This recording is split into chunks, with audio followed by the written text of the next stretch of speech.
На канале Соловьева Алексей Рам решил разрушить всю выстроенную цепочку пропаганды и лжи. Из каждого угла Z-патриоты кричали и радовались тому, что поставки томагавков отменены. Однако Рам в этом не уверен. Он объяснил, что Россия не учится на ошибках и уже давно стоило понять, что нельзя безоговорочно верить каким-либо заявлениям. Он напомнил, что ранее высказывались о невозможной поставке абрамсов и леопардов, однако они все же появились на фронте. Алексей Рам уверен, что томагавки также тихо передадут. Сколько ракет, по-твоему, американцы способны передать Украине? Давайте просто вот придем к такому выводу. Просто нас должно это было уже научить все годы специальной военной операции. Нас почему-то это не учат. Вот мы начинали. Украине джавелины не передадут. Передали. Вот тут какая-то грань, что-то передадут. Вот столько леопардов немного не смогут передать. Прошу прощения, абрамсов, леопардов много передать не смогут. Передали. Ну, принципиальное решение есть. Сколько бы ни было, столько они дадут. 50 дадут, 50 дадут 50. Смогут выкроить 100 ракет, 100 ракет дадут. Уже давайте просто придем к выводу, что это реальность, которая сейчас существует. Это серьезная проблема. И даже 50 томагавков – это очень много. С недавних пор Z-патриоты живут в страхе, ведь все происходящее наталкивает их на вывод, что США будет давить на Россию. Владислав Шурыгин отметил, что в действиях США видна ставка на силу, а проявится это в том, что вскоре Украине увеличат поставки серьезных дальнобойных ракет, которые будут поражать критически важную для России инфраструктуру. Мы в полный рост стоим перед, на мой взгляд, неким не то что изменением характера войны, но между определением окончательной позиции США в этой войне, в нынешней администрации. Вот я, собственно говоря, хотел поговорить сегодня именно об этом. Мы слышим вот сегодняшние, по-моему, или вчерашние заявления Эксперта, заявление Трампа, все говорит о том, что США собираются переходить на жесткий язык разговора с Россией, соответственно, диктовать, как раньше говорили, диктовать свою непреклонную волю, особенно после успеха, как они считают, на ближневосточном направлении. И, в частности, опять же, если оценивать поведение Запада, то видна ставка на силу.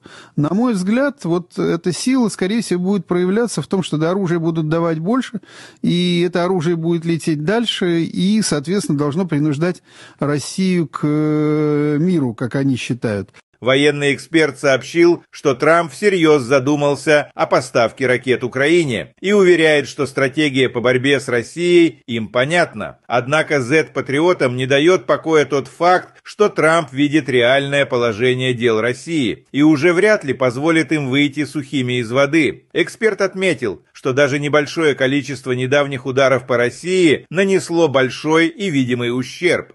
Американцы считают, что удары по нашей критической инфраструктуре, по нефтяной промышленности заставят Россию быть более сговорчивой и пойти на те условия, которые Белый дом пытается пропихнуть. То есть сейчас Белый дом решил, что если мы дать Украине дальнобойные средства поражения и бить по энергетике России, в принципе, Трамп уже обозначил, что вот, видите, Украина хоть чуть-чуть ударила, а в России уже проблемы, люди в многочасовых пробках за бензином стоят. Вот и вся эта стратегия. Военный эксперт отметил, что ранее американцы предоставляли Украине местоположение различных объектов в России, а теперь, по словам Z-патриота, Америка взяла запуск дальнобойных беспилотников на себя. Где-то в бункере плачет один Путин. Они уже начали прощупывать, как у России обстоят с этим дела.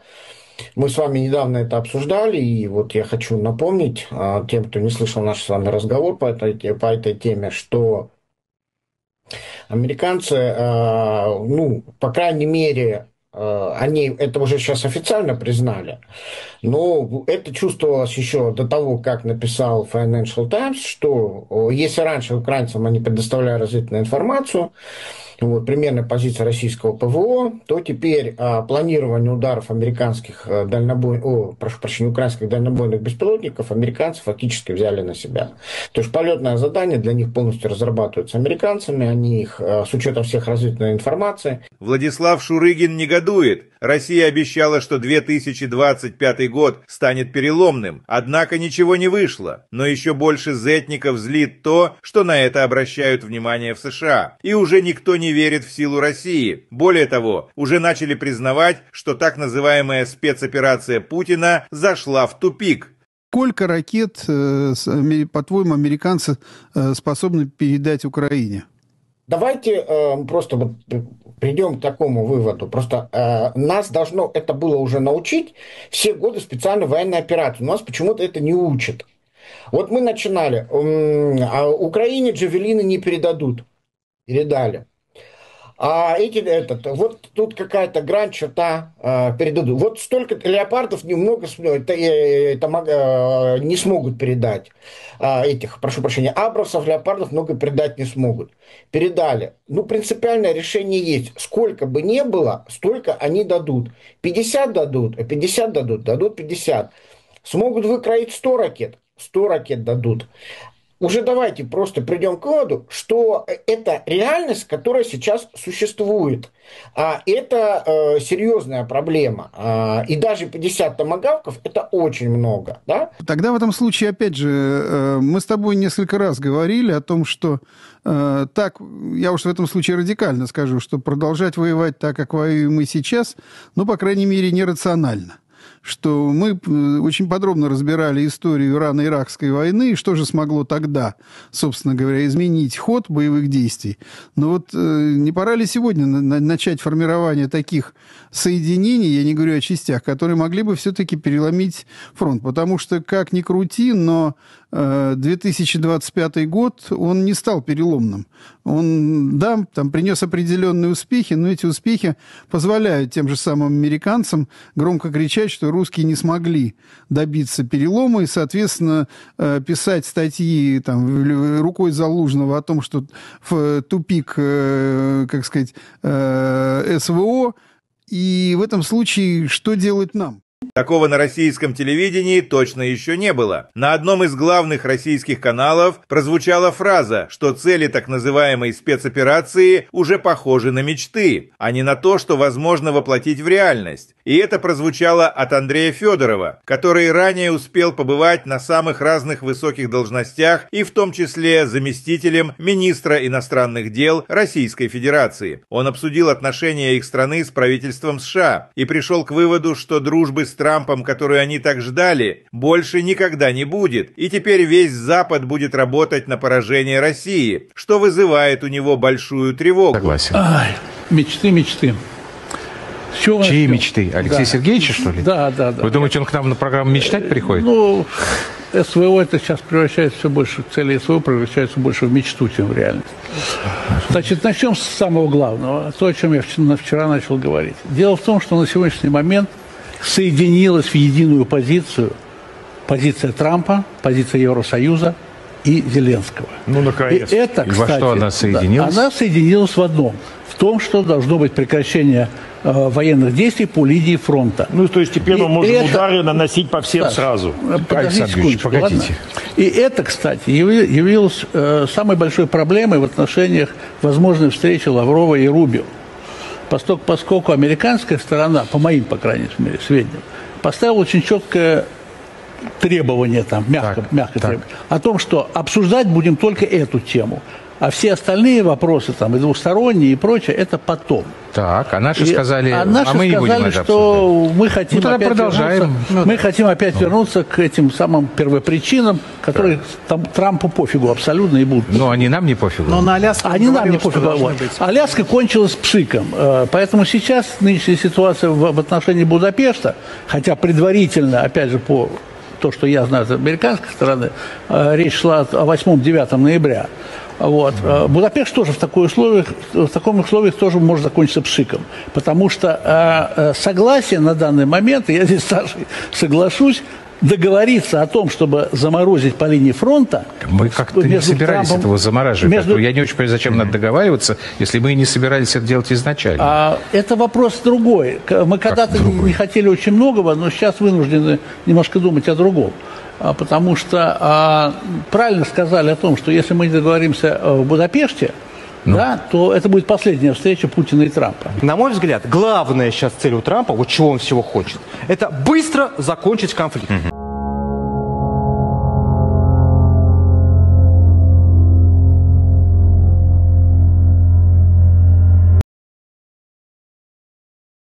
Hot war. We will defeat Ukraine in 2 days. What is there to defeat, Lord? Well, Ukraine has suppressed these firing points. We were discussing this commercial break. Dear residents of Bratsk, starting today, a temporary restriction on the use of mobile internet is being introduced within a 5-kilometer radius of the POW Bratsk airport. What a turn of events. The mayor of Bratsk in the Irkutsk region announced a restriction on mobile internet within a 5-kilometer radius around the airport. Starting today, a temporary restriction on the use of mobile internet is being introduced within a 5-kilometer radius of the POW Bratsk airport.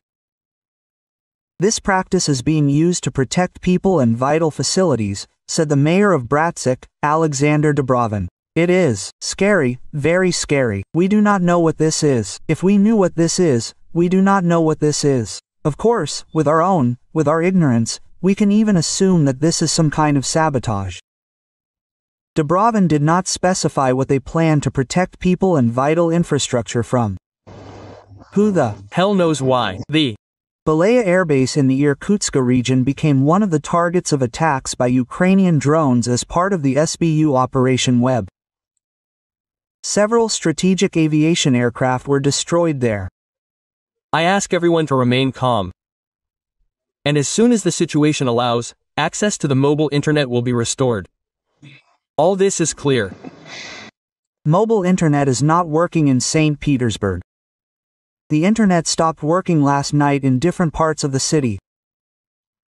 Also, disruptions in the work of mobile operators in St. Petersburg and the Leningrad region are recorded by the RF failure and down detector. Today, the St. Petersburg International Economic Forum began in St. Petersburg. In addition to Putin, the leaders of Bolivia, Zimbabwe, Indonesia and Serbia are planned to take part in the forum. The most representative delegation will be from Bahrain. It will be headed by the king's son. Applaud. Standing. In recent days, the shutdown of mobile internet has affected 30 Russian regions. The authorities are jamming communications due to the threat of drone attacks. In Pskov, the largest boiler house has stopped working due to the disconnection of mobile internet. The enterprise also suffers from restrictions in the work of mobile operators. The main problem is the inability to monitor the operation of heat sources and monitor leaks in heating and hot water supply networks. We have one ideology, the Russian world. The 28th St. Petersburg International Economic Forum, or simply PIF, is beginning. It has already been dubbed a forum for heirs. The thing is that in recent years, the so-called heirs, the so-called elites, have increasingly spoken at this forum. We are the elite. What elite? Here's the elite. The final program of the event this year confirms this thesis. For the second year in a row, Putin's youngest daughter Katerina Tikhanova will speak at the forum. If last year she took part in an online discussion about the role of the defense industry in the country's technological sovereignty, this time she will join the session on the conditions for the return of foreign business to Russia.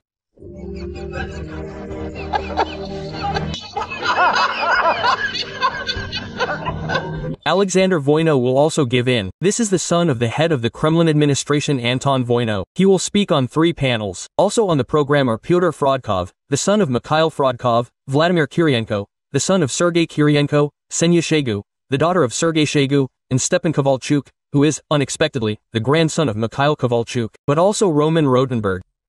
And I would say that this is the son of Putin's friend Boris Rodenberg. But I still want to emphasize here that Roman Rodenberg is currently the country's main sports loser. This is not just, excuse me, a rubber butt, this is talent. A serious program is planned for the forum. Why is this forum really needed? Are there any real goals that the Kremlin is pursuing, or is this really just an interpersonal gathering to go to St. Petersburg and have a good rest there? Don't you know about this or what? Well, look, you have to understand that this forum is already more than a quarter of a century old, and in the 2000s, in 2000, 2, 5, 7, 8, up to 2013, but still this forum had some kind of outwardly glossy entourage. And still, representatives of the world's largest economies came, the USA, France, Germany, Great Britain, the Western world, let's say, Japan. And some investment agreements, memoranda of intent were signed. And, that is, it was some kind of image of Russia, the openness of the world economy, integration into the global economic system, division of labor, yes, they integrated as a gas station economy, as a low processing economy, but nevertheless, that is, then it was clearly a forum aimed outward, that is, its main consumers and listeners were not Russians, but, let's say, residents of the Russian hinterland. These were, after all, the leaders of the world economy, big business in the West and in the East. It's even funny to remember. It's both sad and funny. It continues by tradition now. After 2014, after the introduction of sanctions, the start of the war in 2022, the tightening of sanctions, the departure of Western companies from Russia. It is now trying, let's say, this is the goal of this forum, in addition to mastering budget resources, mastering billions of rubles from, let's say, which state companies, corporations, state banks pay for participation in this forum, for its organization, this is, of course, to show that the Russian economy, the Russian authorities are not isolated, that they are still not cut out of the world economy. And another thing is that instead of the largest corporations of France, Britain, Germany, the USA and Canada, Japan, Korea, representatives of the now glorious non-extremist, non-terrorist Taliban movement come there.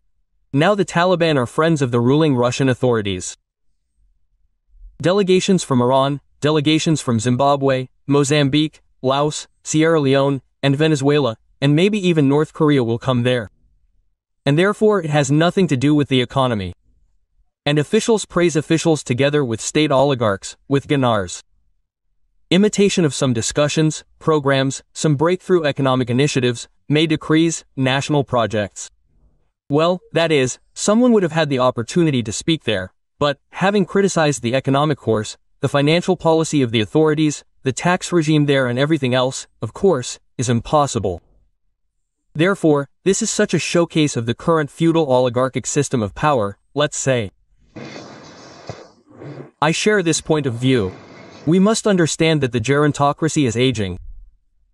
Grandmothers and grandfathers who lived through the 90s, noughties, and tens of years and cemented power, they are gradually beginning to understand that even Ekaterina Tikhanova will not invent any miraculous pearls that prolong life, no cryochambers or other freezing methods will save the dictatorship. And therefore, yes, indeed, the only way to preserve, cement the situation and ensure the continuity of power, capital, what was successfully sought up, withdrawn, therefore, built on Rublyovka, on Novoiga, there and accounts abroad. This, of course, is to pass on, let's say, who is the closest, these are children. That is, this is such a hereditary aristocracy, growing, children of the ruling feudal lords. So, accordingly, they are eager, they are, let's say, eager for power. They are little known to anyone, they really did not have any administrative, political, economic weight until recently. But now this is really the only way, so to speak, to prevent, as the Belousov Center for Macroeconomic Analysis and Short-Term Forecasting they wrote a report there a month ago about the fact that an era of stagnation has arrived in Russia, which could, like the 80s, in the 90s, develop into perestroika and catastrophe, a catastrophe for the ruling regime. Therefore, we must not allow this. Therefore, the whole logic of this forum will be that family values, spiritual traditions of Russia are not that Russia is dying out there by 500-600,000 people annually, and the majority of the population lives worse and worse, the economy is deteriorating, but in smoothly transferring to the children of Patrushev, the children of Frodkov, the children of Putin, the children of Medvedev, and then, that means, Matvienko and the same with them, and the key heights in the economy there in state corporations, state banks. This is, of course, how it will happen, and there is nothing special to brag about in real terms. I think that the only positive thing that was brought in from outside is Nabielno's decision to slightly lower the key rate from 21 to 20%. This in no way saves the economy from recession, metallurgists, developers, coal miners, from the collapse of production, from the fall in investment, the reduction of lending, and, let's say, a plunge into recession. And this is precisely such an opportunity for Putin to declare that they have defeated inflation, the economy is normalizing, there is no more overheating, and now the rate is being reduced. This will be shown that they have already.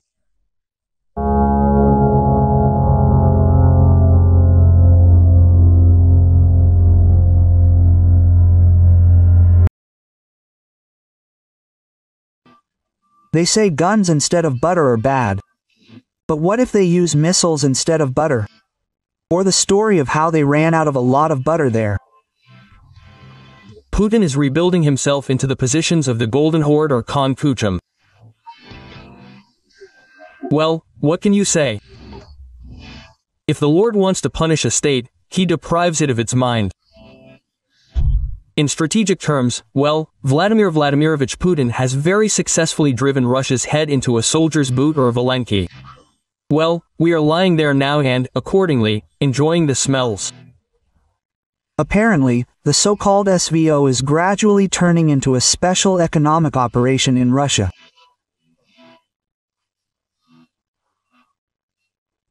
In January to April, food production in Russia fell significantly for the first time compared to 2021.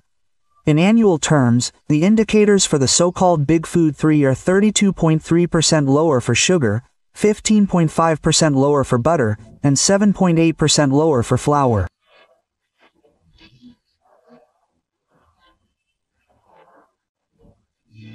Moreover, not only the overall annual indicators are falling, but also those characterizing production in a certain period of time. For example, in April, Russia produced 35,000 tons less sugar than in the same period a year earlier, 108,000 tons less butter, and 72,000 tons less wheat and wheat rye flour, respectively. Have you noticed a decline in living standards lately? Yes, a significant decline. Goods are more expensive, especially food, and pensions, are not growing very much. Everything is getting more expensive. There is no increase. We are standing still. Yes, everything has become more expensive, especially housing and communal services have become more expensive and food products. A decline, yes, all 100% of the standard of living, that is, prices are growing for the worse. Housing and communal services tariffs are also growing, so, of course, it is felt, but pensioners' pensions are not really increasing. Formally, the Russian Federation is supposedly considered one of the leading producers and exporters of food in the world. And from this point of view, it would seem that it should not have any problems or difficulties with food.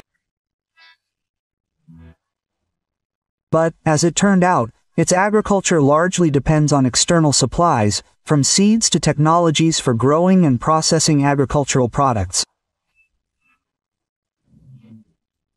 Accordingly, under sanctions, its agriculture began to sag, who would have thought?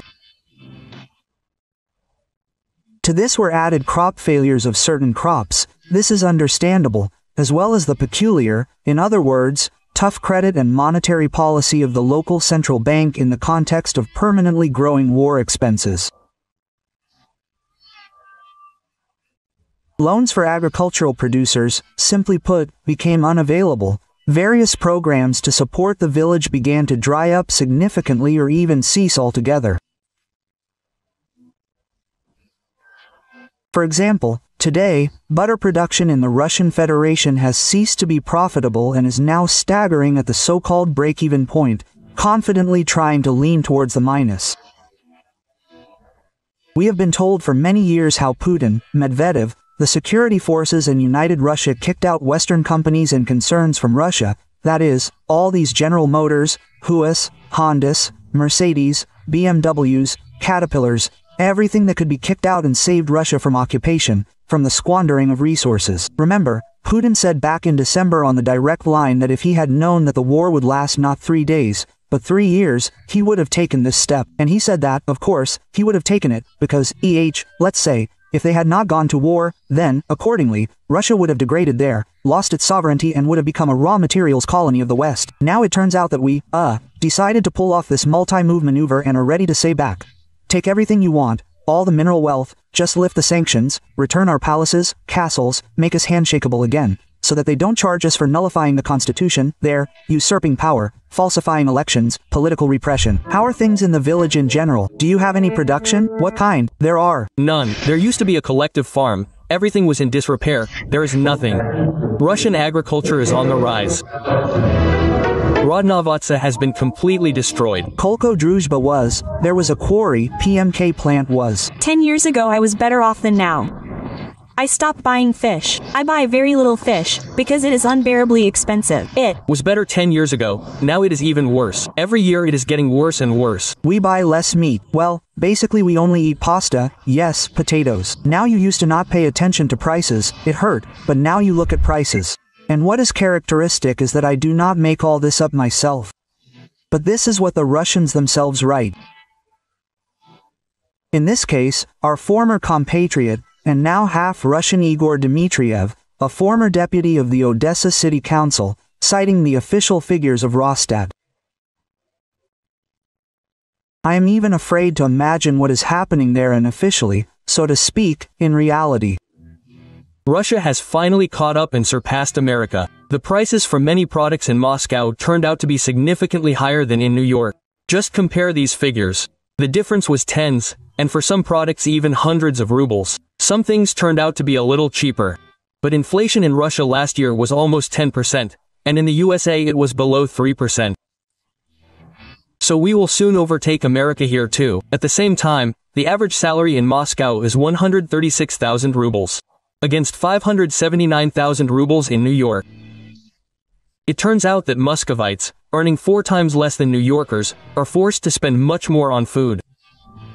In order for 140 million to be good, the war must end, because the war drives these 140 million into an absolutely horrific future. And it is almost impossible to return from this future.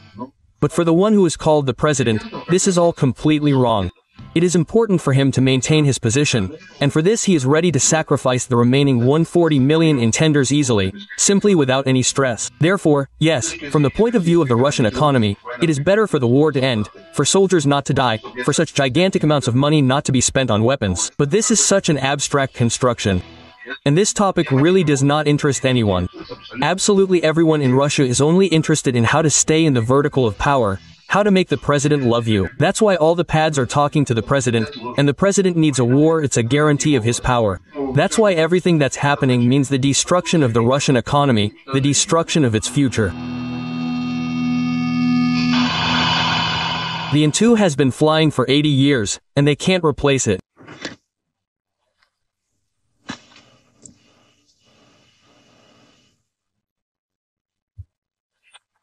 And in April of 25, a contract was signed with UZGA to refine the prototypes, and the design problems are being eliminated.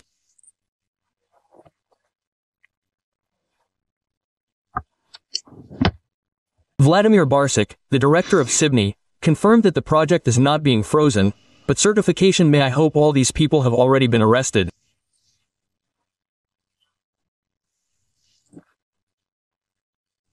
I just hope that the Ministry of Industry and Trade has already turned to the investigative bodies with all its might. I know Mr. Alekin. A very professional, very tough, very competent manager. I am sure that he will not tolerate this. Alarming and unexpectedly frank statements are increasingly being heard on Russian television. It was acknowledged on air that Donald Trump has not fulfilled a single key promise during his entire presidency. Moreover, it is now being openly stated that Europe is allegedly rapidly preparing for war with Russia, and the blockade of Kaliningrad is a very real scenario. Increased military spending, strengthening borders, and the deployment of new NATO forces along Russian borders are being discussed. Politician Vitaly Sarukhanov directly stated that, despite the change of power in the United States, Washington continues to actively help Ukraine, from supplying weapons to transferring intelligence, which is why hopes for improving relations with the new American administration have been completely destroyed. What do you think will happen next? But are there really any optimists in this studio who believe that America will not extend this military aid package or will not allocate a new one, in general, will abandon Ukraine and will not help it? Well, does anyone really think so? Are there really such brave people? Nevertheless, all the intelligence that Ukraine receives today, it receives from those same Western partners. They have not cut anything back there radically. That is, and all the same, it is still a factor in their opposition to Russia. Therefore, there is no need, again, to put on rose-colored glasses here and assume that the Americans really think so. Yes, they do not. Moreover, Trump really looks confused lately. He looks like a man who has really promised a lot, taken on a lot. I agree that he is far from a stupid person, that he really is that same New York broker who proved to all of America that he can do anything, at least within the framework of America. Well, can he act on the scale that he is talking about today, global? Because we see the Palestinian conflict, the incident, it is not being resolved. The situation with Israel has not moved anywhere, neither to the right nor to the left. Obas will not let me lie with Iran. The same thing, we are meeting in the wrong place. That is, it turns out that from all of his declared public, these popular Canada, he annexed together with Greenland. Annexed today then with sausages Tulimi did not fulfill a single promise Dovel du convol to the end you do not understand this is already a question every time he says to me there is something to do we will do something else. Weeks. Lately in the studios of state propaganda there is increasing panic all attention is now focused on Kaliningrad which, according to their version, may end up in isolation Roman there is a really frightening moment in this whole story Trumptoboxum he is somewhere there for us beyond the Atlantic and the move is poor we will always come to an agreement with him. Moreover, there is this positive track today internal, yes, we communicate with them. This is not the stubborn Biden administration, but there is another monkey with a grenade, which is arming, arming and arming. These are the Europeans. They really are going to fight us at least by 2030, because you can see how they are rearming, what budgets they are laying down, how their economy is gradually getting on a war footing. And what is most characteristic, here, at least as I see it, they are developing new ideologems, completely Astribian. Remember, I was saying that someday we will remember old Lady Merkel with affection or kind shudder. And we thought that Scholz, well, that's it, that's the bottom of European politics, there's nowhere further to go. And then from somewhere at the bottom there was a knock, Merz appeared with some kind of foamy drink, said, "Hold my mug." That is, these are not politicians, these are not managers, these are some kind of would-be managers who cannot be trusted with just a cart, you know, from a supermarket. The rhetoric has changed. Those who were recently called weak European managers are now described as determined and dangerous rivals. And after 3 years of war, this is the main question heard on the air. What to do next? I understand all this perfectly well, but these grief-stricken managers, who you can't trust with a cart, one works as NATO Secretary General, another works as Chancellor of Germany, a third works as Prime Minister of Great Britain, a fourth works as President of France. The fifth is sitting it out overseas, working as President of the USA. And what to do with all this now? Here, Roman, is the big question. What will all this lead to? I am still worried, and my colleagues have rightly noted, that a certain military crisis in the Baltic is brewing, that they are already still latently, threatening us that our ships will not pass through there, and so on, that the blockade of Kaliningrad is real, of course, and our officials are talking about this. The question is, how far will this monkey with a grenade go? What should we do? Because we don't want to fight. But the question is that, it seems, we are not being left with a choice. The same as from yours. Remember, right? We were simply forced to start this operation. This is a quote from the president. There are no safe places now. I don't know what will happen next. A difficult protracted conflict with a very serious enemy. Russian television continues to admire Operation Spider's Web and is no longer embarrassed to admit that it was a complete failure for them. Military correspondent Alexander Kotso said that the strikes on their airfields cannot be called terrorist attacks. After all, they are military targets. What happened to our planes all over the country? I'll be honest, I'm not inclined to classify this as terrorist attacks. We are at war after all. We are in a difficult protracted conflict with a very serious enemy. Well, I'm not talking about the collective West now, I'm talking about Ukrainians in their pure form, and because they are a very dangerous, cunning, inventive and insidious enemy. Now, it turns out, it's not only the West that is a serious and dangerous enemy, but Ukrainians in their pure form. If at the beginning of a full-scale invasion they had been told that they would publicly acknowledge the professionalism of the Ukrainian special services and would suffer such losses, Z patriots would have only laughed, because his colleagues are still trying to convince the people that they are fighting the collective West, and that is precisely why they have been marking time for years. We are fighting NATO, you are ignorant, Nazis. But Kots admitted that all this is a lie, and they cannot cope with the Ukrainian armed forces. I'm also not a supporter of blaming everything on Western special services. Today, many of our highly respected authoritative experts say, it was not the Ukrainians who did this, it was Misha there, it was the SAT, it was the CIA. Listen, let's not, make our enemy, a serious enemy with whom we are fighting on Earth, some kind of stupid monkey that is incapable of anything without the curators Misha or Masad. This is not true. Ukrainians are very inventive, very cunning, as I have already said. That is, now Russian war correspondents themselves admit that their propaganda brazenly lies and underestimates the enemy's forces, calling Ukraine a puppet of the West, which is not capable of anything without their help. Some planes that we no longer make, well, such as the Tu-95, for example, yes, the idea itself, the execution itself, it seems to me, is purely Ukrainian. I would still say that this is sabotage, not a terrorist attack, because we are at war and they attacked military airfields, not civilian ones. What happened in the execution?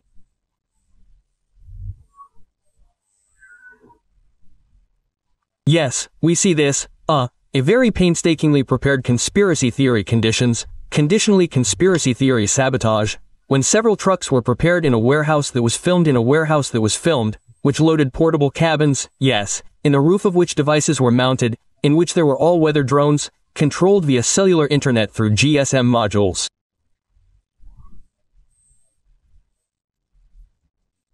There are a lot of questions.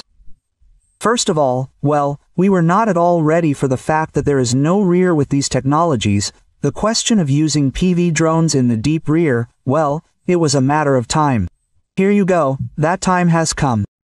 That is, according to the Kremlin war correspondent, as a result of Putin's wise decisions, Russia no longer has a rear, and there are no safe places left in the country. After all, Ukraine can reach anywhere and hit targets thousands of kilometers from the border. The question that we have also been discussing, but I don't know for how many years.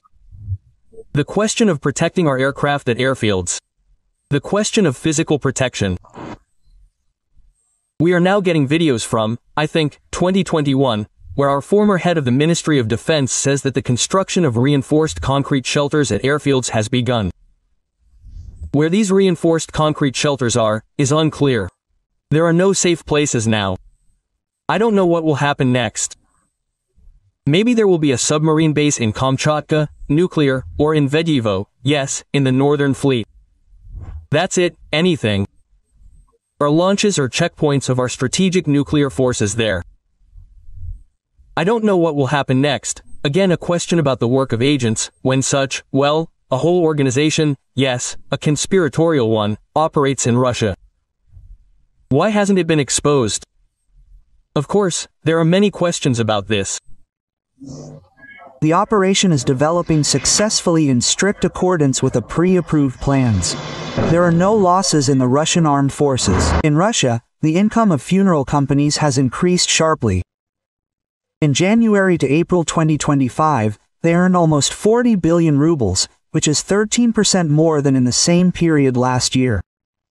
At the same time, the greatest income was received by funeral organizations in St. Petersburg. In the Moscow region, the total income of specialized companies also increased by 13% to 3 billion rubles. In the Krasnodar territory by 12% to almost 2 billion rubles. In Tatarstan by 16% to 1.1 billion rubles. What happened? Why is all this happening? According to Rosstat, almost 663,000 people died in January to April, which is 4.5% more than in the same period last year. Also, according to Rosstat, in April, compared to April 2024, the production of a coffin went up in price by 9%, and a grave by 15%. At the same time, against the background of a significant increase in the price of funeral services, Russians began to cut back on the cost of burying relatives. In October to December 2024, traditional funerals cost an average of $25,000. 1, 2, 3, hooray. Hooray! Hooray! This year, there has been a noticeable increase in demand for cardboard coffins, which can be bought for 1.00 rubles versus 8,000 for a wooden one. Sellers claim that cardboard coffins can withstand a load of up to 150 kilograms and completely decompose in the ground within 6 months. They are like wooden ones in several decades. They also burn out faster during cremation. Hammer, hammer, hammer. And we, I am sure, will achieve the result we need. And they are simply transferring us to meat. Yes, it is generally just useless. The guys were told like this. Landing a forest belt, he says. Well, if you get to the Ukrainian stronghold, we checked all the drones there. It seems there are none. He says, I wish all SVSNs to attend Kobzone's concert. The whole country, in principle, the unity of the country rests on 3 pillars. These are TV, the central bank and the FSB. Do you understand? That is, as if propaganda financing of the regions from the center of Russia and this, well, as if a real puppet vertical, such a semi-invisible one consisting of forests, where each appointee to any position has a deputy in uniform. First, all the money is taken and then, handed out from the master's shoulder. And this model exists and was implemented precisely for this purpose, to make the regions dependent on the central government and suppress any thoughts of separatism.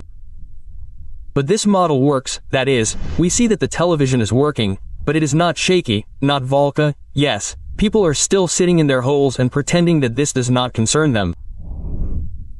And their loyalty, it is very declarative and completely, as if not, it seems to me, not deep and insincere.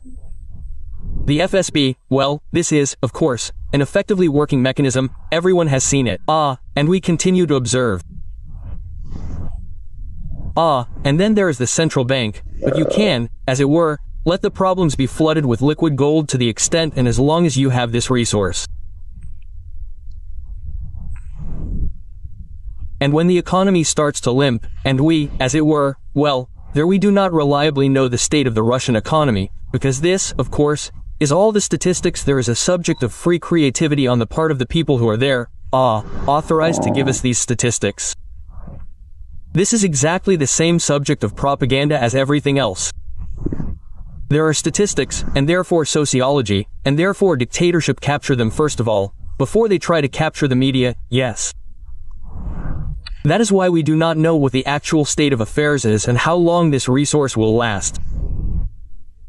The fact is that the war objectively costs a lot of money every day, and objectively Russia's ability to export its resources and earn money on them has decreased. That is, if Medvedev used to say, there is no money, but you hold on. Now there is no more of it, but the expenditure has become much greater. And what to do with those we liberate? Can you imagine what kind of enemy agents we will acquire? The propagandists have received a new task, namely to convince the people that they need the entire territory of Ukraine, because they have no money to restore the destroyed cities. And what's more, it turned out that the Ukrainians are still a separate people, which cannot be called fraternal. Russian military experts and colonels said that the audience is demanding new victories and conquests.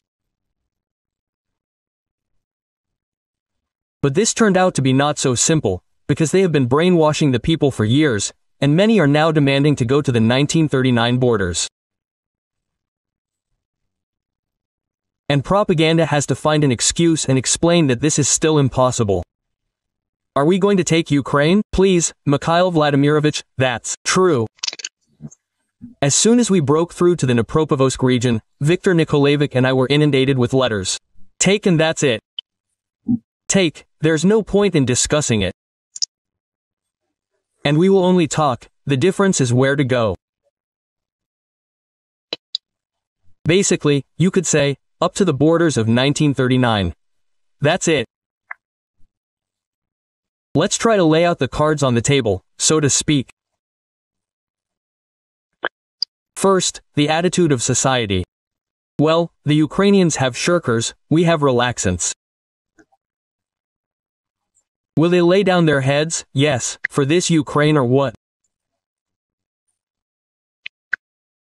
Got it. Thanks for the answer.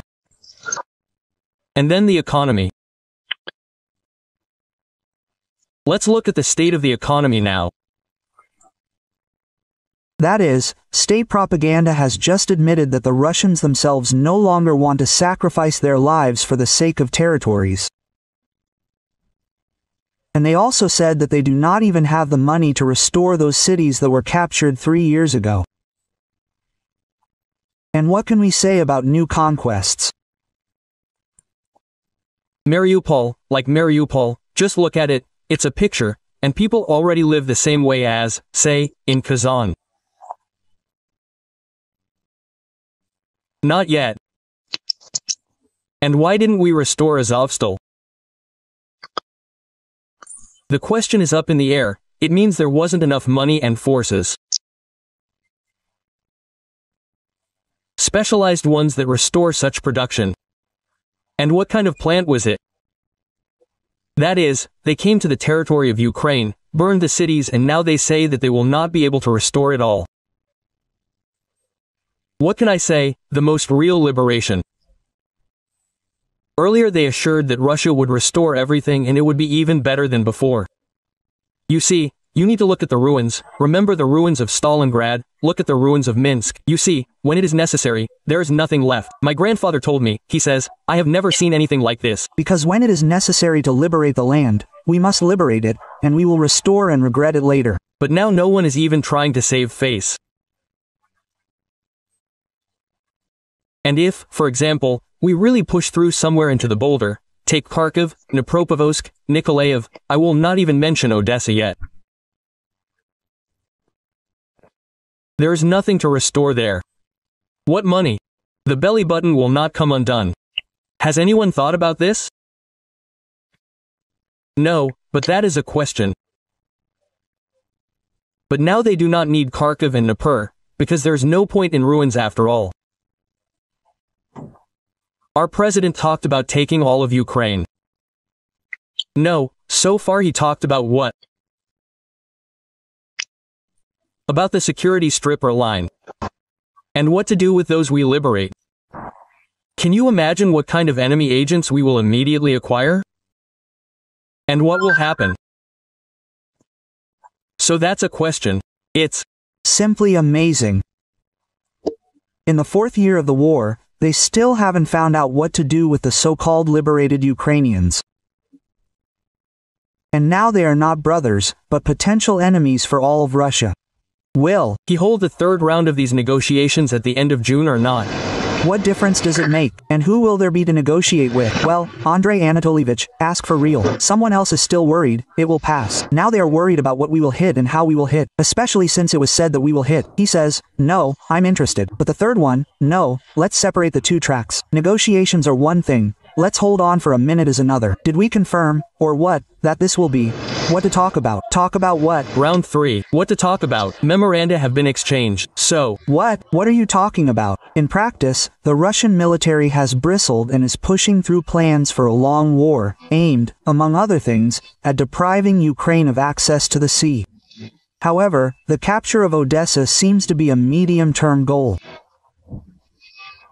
At the current stage, Putin is focused on terrorizing Ukrainian cities throughout the entire depth of the country's territory, as well as organizing an offensive to capture parts of the Sumy and Kharkiv regions, even in the form of territories completely destroyed in terms of infrastructure and depopulated in demographic terms. But the radical militarists are again proposing to organize a circus with referendums in the newly occupied territories.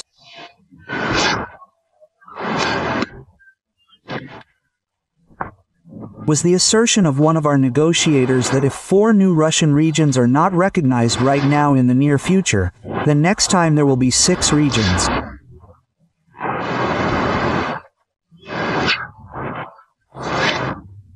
This phrase sounded inside. We can confirm this.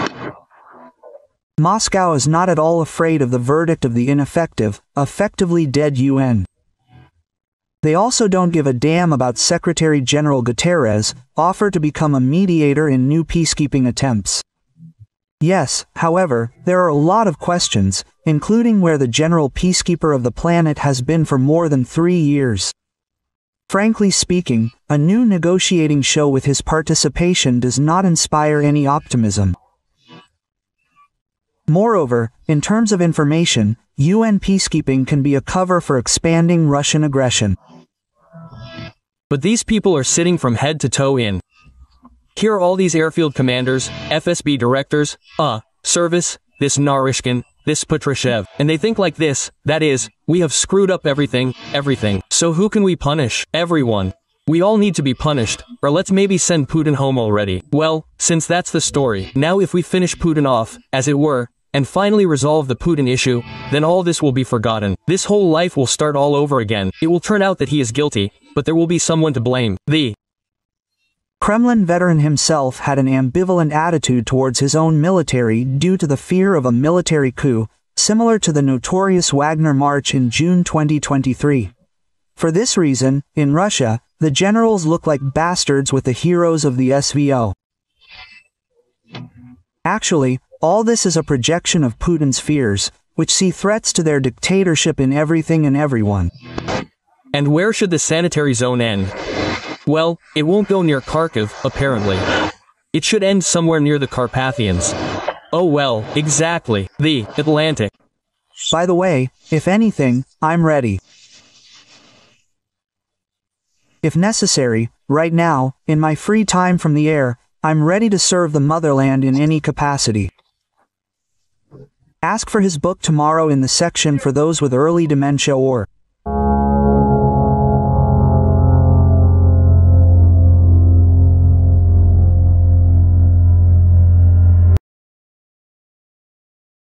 Военкор Александр Коц всерьез напуган. Он сообщает, что в России не осталось безопасных мест. Украина может ударить в любой момент и куда угодно. Нет теперь безопасных мест. Я не знаю, что будет следующее. Удивительно, что критическое мышление проснулось лишь у Ходоренка и Коца, которые смогли сделать вывод, что российская военная инфраструктура – это законные цели. Что произошло у нас по всей стране с самолетами? Я вот честно скажу, я не склонен это квалифицировать как террористические акты. Мы все-таки воюем, у нас идет тяжелый затяжной конфликт. Он также додумался до того, что Украина способна проводить успешные операции, в то время как остальные зетники закрывают глаза на очевидные вещи и пытаются приписать наши достижения другим странам. Им очень не хочется признавать, что Россия напоролась на серьезного противника, который может дать им отпор. Я вот тоже не сторонник все валить на западные спецслужбы. У нас многие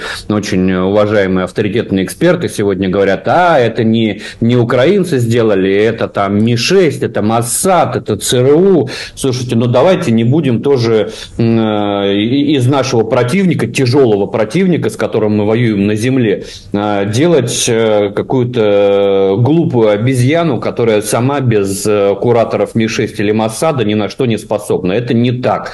Украинцы очень изобретательны, очень хитры. Коц продолжает блистать умом. Понемногу до россиян начинает доходить, что они до сих пор не готовы защищать свою инфраструктуру от ударов. Вопросов очень много. Во-первых, мы оказались совсем не готовы к тому, что тыла нет. При вот этих технологиях вопрос применения FPV-дронов в глубоком тылу был вопросом времени. Вот, пожалуйста, это время настало. Военкор сообщил, что россияне начали замечать обещания укрыть российские аэродромы, которые не были выполнены. У нас сейчас достают ролики 21-го, по-моему, года, где у нас бывший руководитель Министерства обороны говорит, что началось строительство железобетонных укрытий на аэродромах. Где эти железобетонные укрытия? Полковник объяснил своим зрителям, что Россия не может ликвидировать ракеты, которые поставляются в Украину.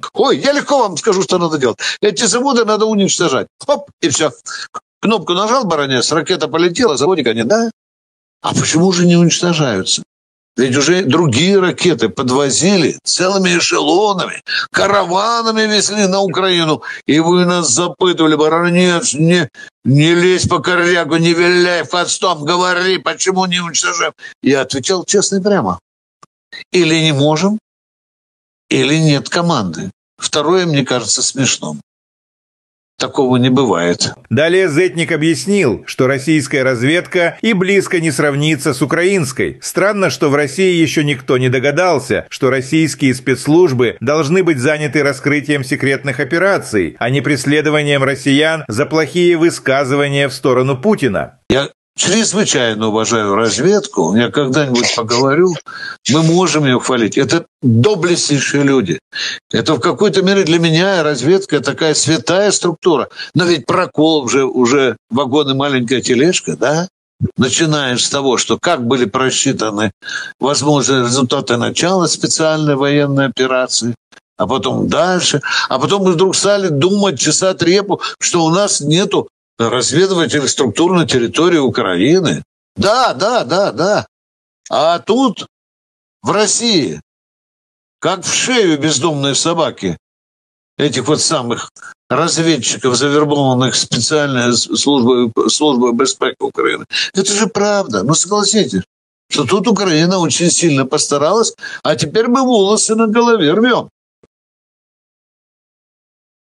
Соловьев заявил, что в России до сих пор отсутствует эффективная система противовоздушной обороны. Его возмущает тот факт, что массовые группы дронов беспрепятственно долетают до Москвы. Военный эксперт подтвердил, что в стране почти не осталось ракет и установок. Их попросту не хватает для защиты такой огромной территории. Возникает закономерный вопрос. Зачем Россия стремится захватывать новые земли, если не в состоянии обеспечить безопасность даже собственной столицы? Тем временем Соловьев продолжает искать виновных и, по всей видимости, снова требует жестких мер. Военблогер Евгений Гольман также выражает недовольство, заявляя, что на фронт направляют неисправную технику, которая не приносит никакой пользы. С критикой выступает и Калашников. По его словам, завод «Артем» продолжает работу даже после 6 ударов, а сами удары он считает бессмысленными. Он сомневается, что Россия вообще способна точно попасть в цель. Но меня вот что удивляет, знаешь,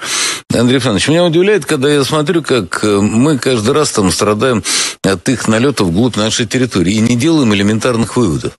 И для того, чтобы долететь куда-то, они должны пролететь большое количество там областей. То есть, все же понятно. Неужели сложно тихо и спокойно выставить систему, позволяющую сбивать, знаешь, там, первую область ближнюю пролетели, там, 10% сбили, еще 10%, еще 10%. То есть, уничтожать по мере продвижения. Не говорить, ой, над нами пролетели. То есть, делать эшелонированную, разумную систему. Плюс, сколько мы будем еще делать вид, что лазера не существует? Израильтяне вовсю уже работают, там, сбивают БПЛА лазерами. Китай там предлагает все технологии. Мы, пионеры в вопросах лазеров, где эти установки у нас? Где? Владимир Владимирович, а мы находимся в дефиците средств поражения противовоздушных, как в ракетах, так, собственно, и в установках. Это реальная проблема. Территория у нас очень большая, обширная. И, к сожалению, западные спутники военные, которые предоставляют карту радиолокационного покрытия, особенно в военных диапазонах, там называемых, они позволяют определить свободные зоны от наших комплексов ПВО, где можно проскочить. И, собственно, из-за этого строится маршрут. А как могут быть зоны свободные? Что мешает делать ПВО подвижным?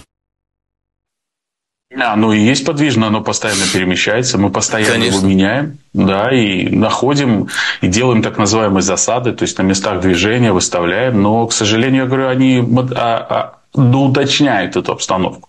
Поэтому какие-то комплексы маскируются и не включаются в этот момент, когда идет проход. Какие-то начинают работать, то есть, условно, только дежурные какие-то средства, какие-то работают. Знаешь, Саш, я, честно говоря, в бешенстве. Я когда читаю хохлядскую пропаганду о том, что они в очередной раз нанесли удар по какому-нибудь нашему объекту в глубине, я вспоминаю твои посты на эту тему. Сколько лет мы об этом говорим? Кто вообще отвечает за общую систему ПВО в стране? Элементарные вещи. Там несколько тысяч километров летит эта хрень. Ну, это вещи настолько простые, настолько базовые. По поводу автомобилей, которые передавала нам Омская администрация всяких областей.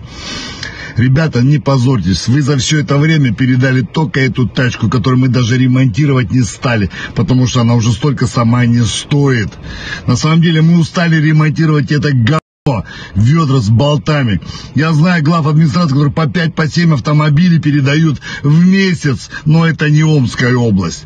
Поэтому заберите свое говно и жуйте его дальше сами, позорники, блядь. А то придумали, где, куда вы ее дели, да вон она стоит, блядь. Никому не нужна. Сообщает о том, что бьют по заводу Артема. Ну, там, где Альгу, по-моему, делает систему залпового огня, если не ошибаюсь, ракеты там собирают. Вот. На моей памяти, по-моему, 6-й удар по заводу Артема. Вот. И как мы с вами предупреждали в прошлой передаче, да, в одной из прошлых передач, так заводы не вводятся из строя. Ну, видите, он работает. Для того, чтобы вывести завод на полгода, помните, мы показывали, нужно несколько десятков уложить, несколько десятков крупных боеприпасов в определенном порядке. Ну, как во время войны бомбили, да, туда не было крылатых ракет. Вот. И это уже не случилось. Ну и что толк? Вот по Артему вы стукнули в очередной раз. Я могу предсказать, что он будет снова, так сказать, возобновить свою работу. Что это за странное возмездие? Почему оно, как говорится, мимо цели фактически? У каждой страны есть центральный, там, национальный банк и прочее, прочее. Вот и эти цели, они не поражены.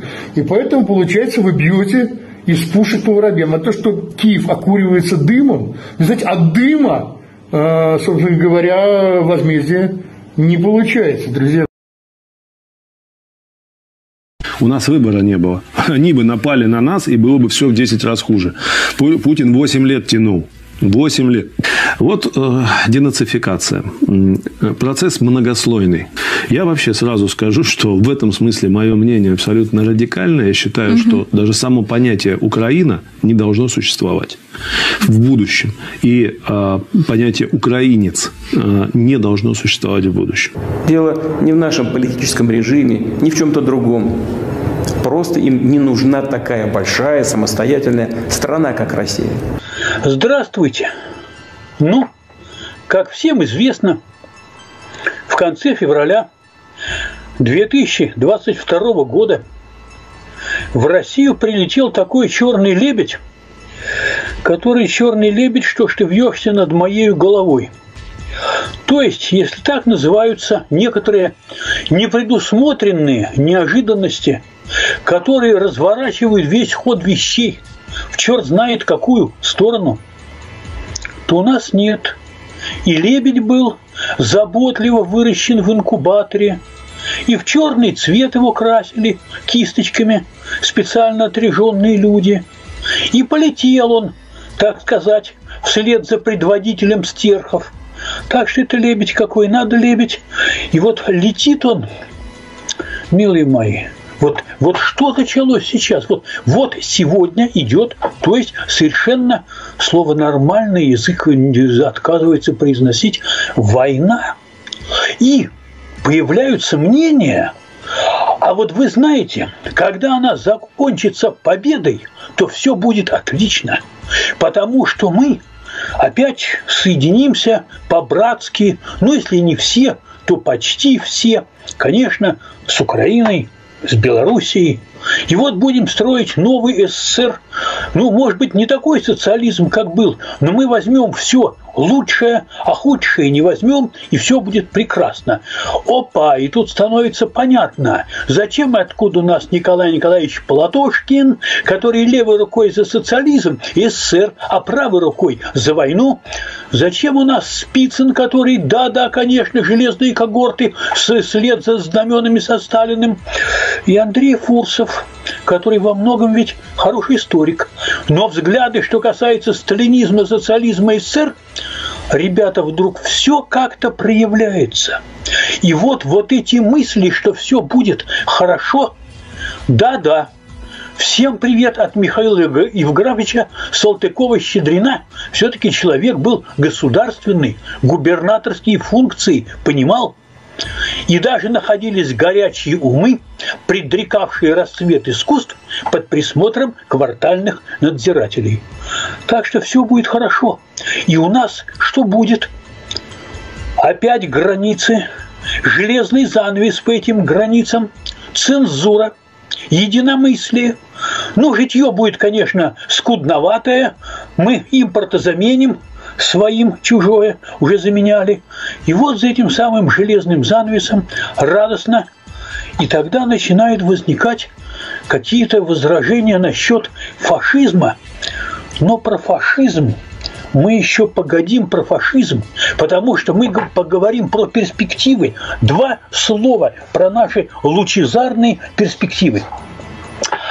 Отмечалось, что ежели России не помогла нефть по $100, потому что все равно все разворовывалось, все вывозилось, плитками мастилась Москва за годом в год ежегодно, а в результате больниц делалось меньше, школьные программы скудные, ну и так далее, то, похоже, уже ничего не поможет. Вы понимаете, если мы взглянем, вы знаете, вот маленькая выборка, простите за маленькую выборку, вот страны, площадь в квадратных километрах.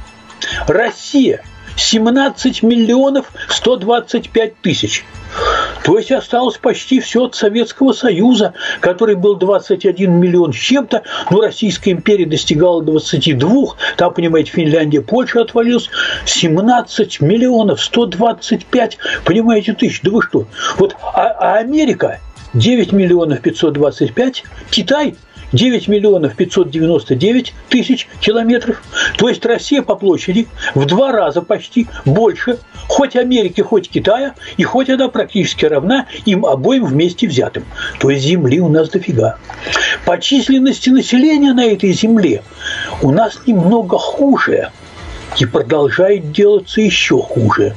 Потому что если в Китае на своей земле, ну, цифры округлены, 1 400 000 000 человек. Америка 333, допустим, миллиона человек. Россия 146 миллионов. Это мы считаем как бы официально. И получается, что население России в 10 раз меньше китайского или в 2,5 раза меньше американского. Это уже некоторые трудности в конкуренции. При этом плотность населения, то есть то, что называлось в Третьем рейхе, простите, жизненное пространство. Ну, для понятности, чтобы было где жить, где селиться потомкам, которых станет больше, где хозяйствовать. Вот в Китае на квадратный километр 140 человек, в Америке 32 человека, а в России 8,5 человек на квадратный километр. И Россия по площади населения, то есть по плотности, здесь правильно сказать, по редкости населения, или по плотности, занимает в мире 180-е место из 194 государств. То есть Россия заселена очень редко на своей огромной площади. Это означает, народу мало, есть куда размножаться, не размножается, уменьшается. А что касается замечательной деятельности экономической, то вот вам ВВП. Причем в этот ВВП мы считываем что? И нефть, и газ, и титан, и алюминий, и все сырье на свете. И получается, тем не менее, что у Китая ВВП 25 триллионов долларов годовых, в Америке 21 триллион, в России 4 триллиона. Это получается во сколько? В 6 раз меньше китайского, да? И доля от мирового ВВП в Китае 18,5%, в Америке 16%, в России 3%. То есть здесь очень трудно быть супердержавой. То есть, понимаете ли, вот если по площади, то запросто, а по всему остальному, а вот что касается научной мысли, которая не дремлет. Подается заявок на патенты. Это, по-моему, на 2020 год. В Китае это было 1 330 000 заявок в год, или 40% от всех мировых. Китай, то есть это Китай. Америка 522 000 заявок на патенты в год, или 16%. Россия 29 000, или 0,9%. Это получается в 45 раз меньше, чем в Китае, или почти в 20 раз меньше, чем в Америке. Вы о чем говорите? Это с такими данными будем строить социализм. А это нефть была, я повторяю, по $100. И сколько газ стоил, и сколько все остальное. И все это все прекрасно знают. Все это не внушает никаких радужных перспектив. То есть, понимаете, берите вы с собой социализм, капитализм, модернизм, архаизм, еще что-нибудь. Не получается, вы понимаете, не получается. Вот почему не получается и как это может быть связано с фашизмом, это момент очень интересный. Оно ведь шло как? Оно шло очень просто. С самого начала, смотрите у нас, простите, что я опять с самого начала, очень коротенько. Если мы возьмем конец 91-го года, начало 92-го года, какие были силы, которые стремились вперед по той дороге, которая была проложена? Бандиты, которые желали обогащения любыми средствами. Красные директора, партийная номенклатура, которые желали приватизировать. Это определенный сигнал, который они посылают, что как бы они будут и дальше пытаться сопротивляться. К сожалению, западные поставки беспилотников поставлены на поток элементов, компонентов. Какой Украины? Вы о чем? Нашей? Нет у вас никакой Украины. А что-то у нас с вами нету никакой Украины? У вас нет. Есть. Вы на наших землях торчите. Вам же сказал При чем тут? Ленберг. Ленберг.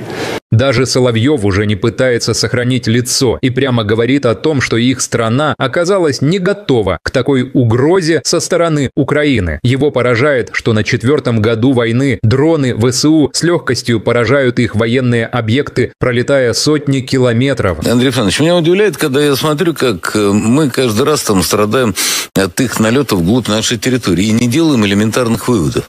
И для того, чтобы долететь куда-то, они должны пролететь большое количество там областей. То есть, все же понятно. Неужели сложно тихо и спокойно выставить систему, позволяющую сбивать, знаешь, там, первую область ближнюю пролетели, там, 10% сбили, еще 10%, еще 10%. То есть, уничтожать по мере продвижения.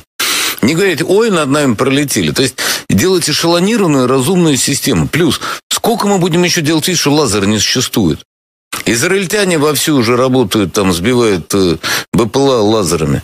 Китай там предлагает все технологии. Мы, пионеры в вопросах лазеров, где эти установки у нас? Где? Военный эксперт Андрей Клинцевич признал, что Россия находится в дефиците противовоздушных средств поражения. И все это из-за того, что у них слишком большая территория. Очень хороший вопрос. Владимир Владимирович, мы находимся в дефиците средств поражения противовоздушных, как в ракетах, так, собственно, и в установках. Это реально проблема. Территория у нас очень большая, обширная. И, к сожалению, западные спутники военные, которые предоставляют карту радиолокационного покрытия, особенно в военных диапазонах, там называемых, они позволяют определить свободные зоны от наших комплексов ПВО, где можно проскочить. И, собственно, из-за этого строится маршрут. То есть эти люди грозили всему Западу войной, а теперь признают, что они не могут справиться даже с Украиной. А как могут быть зоны свободны? Что мешает делать ПВО подвижным? Оно и есть подвижно, оно постоянно перемещается, мы постоянно его меняем, да, и находим, и делаем так называемые засады, то есть на местах движения выставляем, но, к сожалению, я говорю, они доуточняют эту обстановку.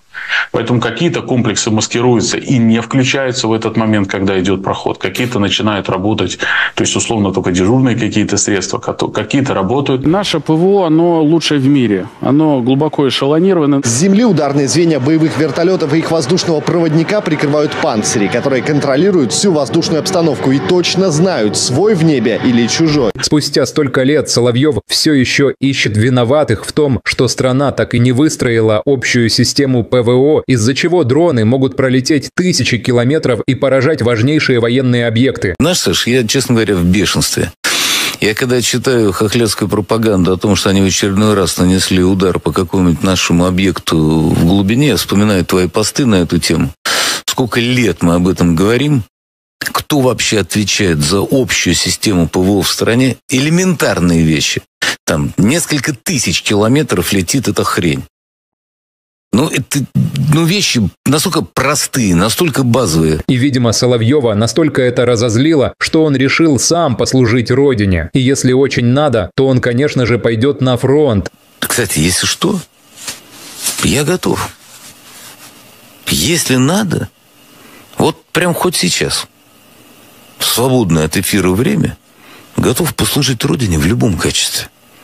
Дед старый. Но если что, есть еще порох в пороховницах. Так надо ведь. Минобороны бы с удовольствием его приняли. Но все это победобесие заканчивается лишь на словах. Хорошо видно? Это британская НЛАУ. Тынц-тынц, смотришь и работаешь. 95-е, 22-е. Потери несоизмеримы ни с чем. Видео, которое появляется оттуда, снимают срочники.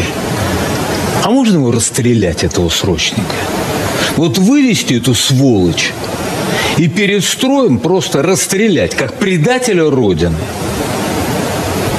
который просто сейчас работает в интересах врага. Как вот вообще фуры прошли, кто их осматривал, фурах, сама фраза «Ой, я не знал, что я везу в фуре». А где ты ее подобрал, а кто ее загружал, я не знаю. Вот сама формулировка. Вслепую перевез, а ты не смотрел, что у тебя есть? Ты когда документы принимал, тебе не открыли, не показали? Что за дурака включать? А как ты прошел посты ГАИ, взвешивание?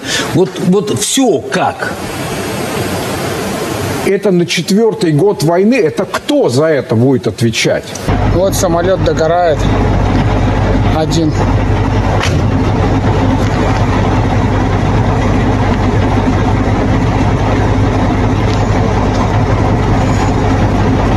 И таких еще 7 штук. Сейчас водой заправлюсь, поеду еще один самолет дотушивать. Марк Хертлинг, бывший американский военный с почти полумиллионной аудиторией. Координированная и синхронизированная атака, которая, судя по всему, уничтожила значительную часть российского авиапарка, базировавшегося в более чем 4000 километров от линии фронта, демонстрирует: у Украины бесспорно много козырей в рукаве. США должны немедленно ускорить принятие законопроекта Блументаля Грэма и вернуться к полной поддержке Украины. Получился, в общем, такой вот Перл-Харбор на самом деле. Результат достаточно позорный. Работает враг артистично очень, действительно, так сказать, посмотрите. Посмотрите, да ведь враг бьет не только по престижу. Он вызывает деморализацию, замешательства. Республиканец Дон Бейкон. Путин посеял ветер, теперь жнет бурю. Рубен Брекельманс, министр обороны Нидерландов. Украина неоднократно удивляла нас за последние 3 года. Вот несколько примеров. Потопление Москвы 2022 года, Курск 2024 года и теперь атака дронами на российские бомбардировщики. Давайте будем продолжать поддержку. Можно не сомневаться, Украина еще не раз нас удивит. Нас продают, предают. Нам показали, что мы беспомощны. Брайан Красенштайн, политический комментатор с почти миллионной аудиторией. Украина только что совершила одну из самых дерзких атак в современной военной истории. Это потрясающий пример тайной военной изобретательности. Украина нанесла удар по 41 российскому бомбардировщику на 4 разных авиабазах, некоторые из которых расположены на расстоянии до 4400 километров от границ Украины. Последствия колоссальные. Операция в такой глубинке в тылу врага с использованием мобильных замаскированных платформ еще никогда не проводилась, не в таком масштабе и не с таким эффектом.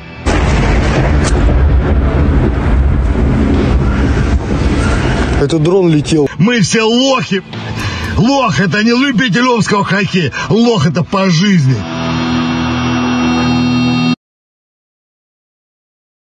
Российский политолог Георгий Бовт признал, что Россия не сможет достичь своих целей, ведь на поле боя явных изменений нет, и никто не примет их условия на переговорах. Результат невозможен на сегодня.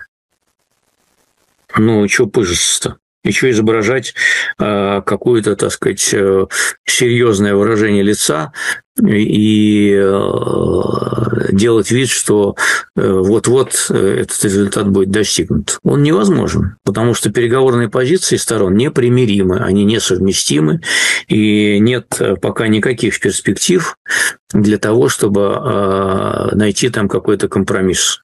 Ни одна из сторон не хочет идти ни на какие уступки. Ведущий Иван Панкин опасается, что после операции «Паутина» украинское военное руководство уж больно осмелело. И приходят заявления, что эта операция была далеко не последней, и Россию ждут еще более страшные удары в самых разных и неожиданных для нее местах. Как-то осмелели после этого украинские официальные лица, причем на уровне Зеленского. Он говорит, что они где-то в нескольких шагах от победы над Россией. Это первый момент.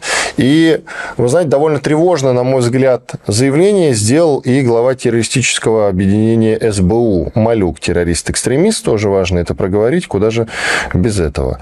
Потому что вот все везде надо проговаривать. А там, вы знаете, довольно... Тревожно, еще расскажу, цитата. «СБУ будет избивать врага там, где он считает себя недостижимым. Мы работаем над тем, чтобы удивить его новыми сюрпризами, не менее болезненными, чем операция «Паутина», та самая».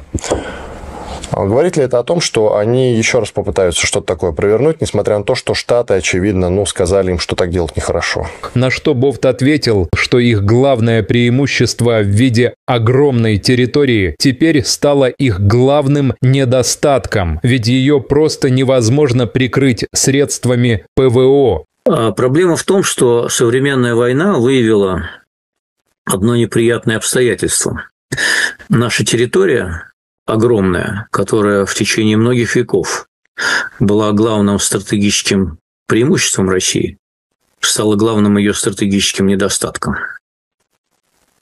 Потому что ее всю нельзя прикрыть средствами ПВО, как выяснилось. Бофт добавил, что Украина нашла дешевый и более эффективный способ нанесения ударов по противнику, из-за чего они несут огромные убытки в самых разных сферах. Ведь в отличие от средств защиты, дроны производятся за несколько сотен долларов, и никто в России не знает, что с этим делать. Более того, эти средства ПВО, средства защиты гораздо дороже, чем средства нападения. Дроны, которые стоят там несколько сотен долларов каждый, а при достаточно массированной западной помощи их можно наклепать и сотнями посылать каждый день по разным объектам инфраструктурным, мирным, гражданским, военным, всяким. И вот эта проблема, она не решена. Как мы видим, практически никак не решена.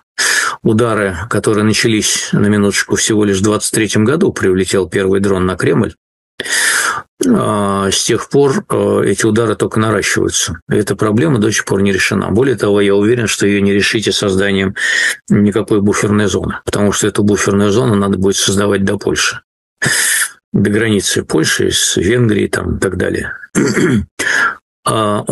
Поэтому отсюда вот эта вот уверенность украинского руководства в том, что они нащупали тот метод ведения войны, который для них достаточно дешев, а для нас достаточно болезненный. Огромные убытки несет гражданская авиация.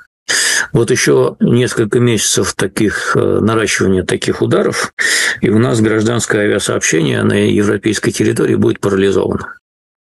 Это экономический ущерб огромный. Если продолжить бить по НПЗ, соответственно, тот же эффект. Это все большие экономические издержки, большие экономические потери. И военного средства против этих дронов пока не найдено.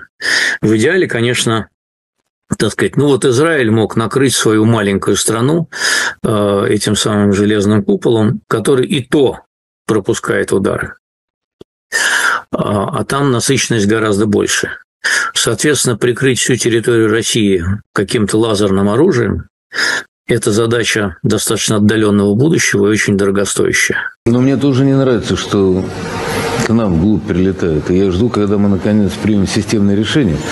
Потому что я задам простой вопрос. А кто отвечает за ПВО внутри страны? И мы не найдем на него ответа. Ну, хорошо, а если у нас средства ПВО упадет на какой-нибудь жилой дом, кто за это будет отвечать? У нас закон это описывает, позволяет. Нам нужно возвращаться к Советскому воздушному кодексу. Фронт не посыпется никогда.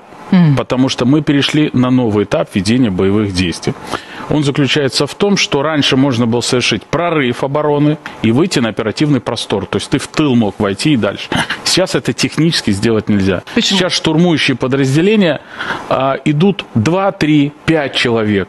Никто не штурмует огромные. Не идут колонны танков. Идет война дронов. Зона сплошного поражения, вот эти 10-15 километров, это зона смерти. Там можно перемещаться в плохую погоду очень быстро на мотоцикле. Все.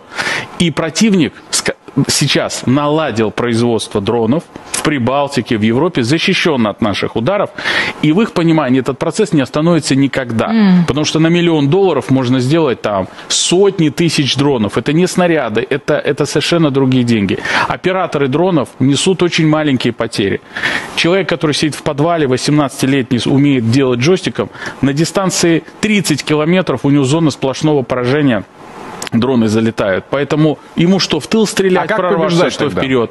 Поэтому мы идем достаточно последовательно. Сказать, что вот он сейчас прям провалится и что-то у них случится, нет. Когда беспилотники летят над мертвыми городами и деревнями, где нет никого, и ты выискиваешь, где же эти ребята спрятались, то есть это очень сложно достаточно. Потому что вроде бы пустынное место, начинаешь двигаться, из всяких углов и щелей начинают вылетать беспилотники, и, извиняюсь за выражение, наносить удары по нашим колоннам. Сам способ ведения войны изменился. Они нашли решение для того, чтобы не проиграть войну. Они отгородились от нас стеной дронов. И теперь большая часть военных даже получают ранения, кого-то убивают, но даже не видят противника. Какой Украины? Вы о чем? Нашей? Нет у вас никакой Украины. А что это, у нас с вами нету никакой Украины? У вас нет. Мы ни с кем не хотим воевать. Россия никогда ни на кого не нападала. Это удивительно, когда великая и могучая страна никогда ни на кого не нападала. Она только защищала. У нас в стране больше нет авиационных инженеров, у нас нет людей, которые... Довести какую-то хреновню 80 лет назад, которая была создана Великим Советским Союзом, сделать ей замену. Требуются вот эти годы и эти миллиарды? То, что можно сделать в авиамоторном кружке гребаном.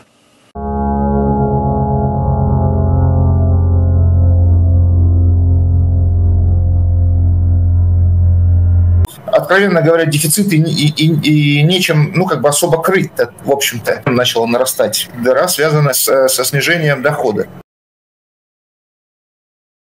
Даже на кремлевском радио уже открыто признают, что санкции все же работают. Ситуация в экономике стремительно ухудшается. Цены на нефть падают, а деньги уходят на войну, которая не приносит результатов. Они признают, что денег в бюджете все меньше, и где их брать никто не знает. Консультант по экономике и технологиям Петр Заборцев признал в прямом эфире, что в бюджете образовалась дыра, которая связана с падением доходов. И одна из главных проблем России – это снижение цен на нефть.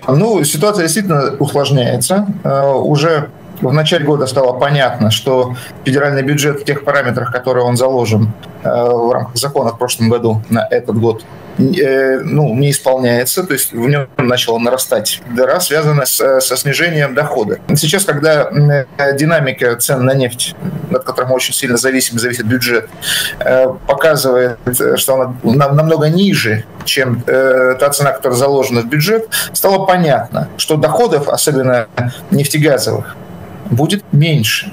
И меньше в текущем корректировке практически на четверть. Меньше этих доходов ожидается в этом году. То есть теперь из-за нехватки денег в бюджете в стране происходит сокращение расходов на все сферы жизни, которые даже не связаны с войной. Но на так называемую СВО правительство России сокращать расходы не планирует. То есть теперь вместо развития промышленности, образования и в целом благосостояния страны бюджет уходит на разрушение разрушение Украины и могилизацию собственного населения.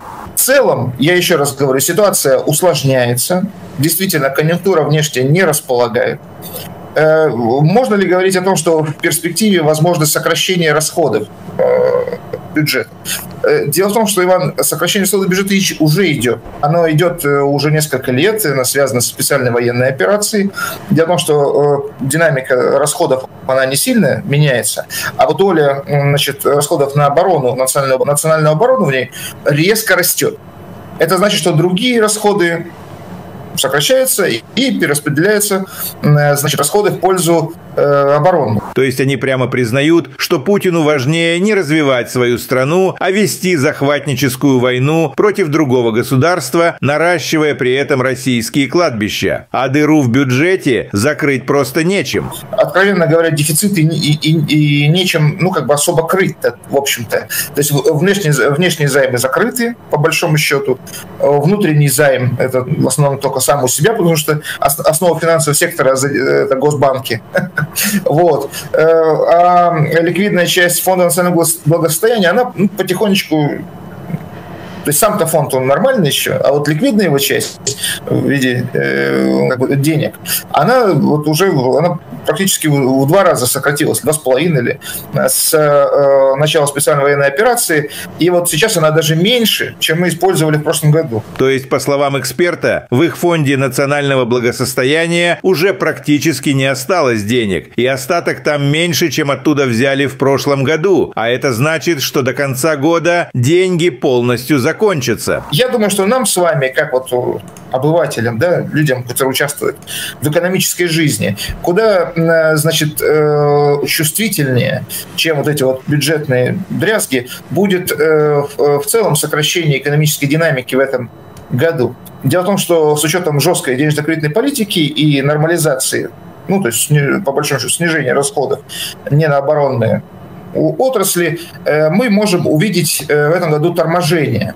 Вот степень его резкости, торможения экономики, то есть снижения экономической активности, она будет от сектора к сектору разной, но она будет. То есть понятно, что стройка просто уже резко тормозит, это все ясно. То есть получается, что из-за путинской войны государство больше не может тратить деньги на что-то полезное для населения, и в скором времени каждый житель России прочувствует это на себе. Расчеты минометов «Тюльпан» уничтожили очередной населенный пункт, ВСУ. Российские вооруженные силы. Никаких ударов по городам. Ни по каким гражданским объектам. Ударов не наносят. Но вот на наших глазах российская авиация ударила по жилой пятиэтажке. Сейчас горят верхние этажи здания. Россия вновь пытается оправдать массовый террор против гражданского населения Украины. Вражеские телеграм-каналы в очередной раз обвиняют украинскую ПВО в разрушениях жилых домов и гражданской инфраструктуры, которые на самом деле вызваны массированной ракетной и дроновой атакой со стороны России. В ночь на 17 июня российские войска запустили по территории Украины 440 беспилотников и 32 ракеты. Это один из наиболее масштабных ударов по Киеву и другим городам за все время полномасштабного вторжения. В частности, вражеская ракета разрушила целый подъезд жилого дома в столице. Ракета прошла через все этажи и аж до подвала. Подъезд дома просто сложился. Всего повреждены дома в 8 районах Киева. Российские военные преступники по приказу Путина били по Киеву кассетными боеприпасами, чтобы покалечить максимальное количество мирных людей. Уже более 100 человек с ранениями в больницах. Более 15 человек погибли. Оккупанты вновь пытаются переложить ответственность за собственные военные преступления на Украину, используя для этого информационные манипуляции и фейки. Каждый раз после попаданий в жилые дома Кремль запускает лживые нарративы, чтобы скрыть свою причастность к террору мирного населения. Это очередное доказательство того, что так называемая Россия воюет не только на поле боя, но и в информационном пространстве, пытаясь оправдать свои преступления ложью. Если вот стоит 5-этажный дом, то мы прицелились в подъезд где-то вот, если не в этот подъезд, то в соседний точно летает. Ни по каким гражданским объектам российская армия ударов не наносит. Но уже все, уже посыпалась вся эта история. Штукатурка давно слезла. Сейчас начинает проявляться истинная вот эта вот морда. США отменили намеченные на эту неделю переговоры с Россией. Это должна была быть первая встреча, посвященная отношениям между нашими странами. После телефонного звонка Путина с Трампом 12 февраля делегации встречались 4 раза. Дважды в Саудовской Аравии и дважды в Турции. Но те переговоры были посвящены войне в Украине. На этой неделе дипломаты должны были встретиться в Москве. Возможно, причиной отмены стало то, что Путин отверг предложение Трампа о немедленном перемирии. Другая новость. Военные модернизируют ядерные базы у границ со странами Северной Европы. Речь идет как минимум о 5 базах вблизи Швеции. На спутниковых снимках также видны изменения на еще одной старой советской базе в районе города Осиповичи в Беларуси. На базах под Калининградом, на Новой Земле и на Кольском полуострове. Эти снимки публикует шведский канал СВТ. Латвия запретила въезд пропагандистке Екатерине Андреевой и актеру Павлу Прилучному, поддержавшему войну. Об этом рассказала министр иностранных дел Латвии Байба Браже. Как выяснили наши коллеги, расследователи ФБК, у Андреевой есть паспорта Черногории и Гондураса. Благодаря им она не просто путешествует по Европе, но и фактически живет там. А в Россию приезжает только чтобы рассказывать про загнивающий Запад и страшную русофобию. Довольно часто Андреева рассказывает конкретно про Латвию. Якобы там реабилитировали нацизм. Что, впрочем, не мешало ей регулярно ездить в эту страну. У нее там живут дочь с мужем и внучка. В Брянской области при авиаударе украинской армии погибли 2 срочников. Это произошло 13 июня около села Новая Погощ в 2 километрах от границы с Украиной. Всего погибших 3, 2 из них служили по призыву, еще 1 по контракту. 7 человек получили ранения, среди них 6 срочников. По подсчетам медиазоны, за годы войны погибло 2400 военных в возрасте 18-20 лет. Большинство из них либо призывники, которых вынудили подписать контракт. Вот почему так важно не ходить в военкомат. Даже срочная служба сегодня – это прямая дорога на войну. В Ханты-Мансийском автономном округе в поселке Березово поставят вот такой памятник герою СВО за 5 миллионов рублей. Фигура около 2 метров из стеклопластика смотрит вперед с серьезным выражением лица. Это описание из технического задания. Поселок удаленный находится в 300 километрах от Салихарда. Там живут примерно 6,5 тысяч человек. При этом туда не ведет ни одна дорога. Добраться можно с помощью авиации, водного транспорта или по зимнику. Местные жители уже 13 лет просят проложить дорогу, но денег на это, как обычно, нет. Но есть на такие статуи.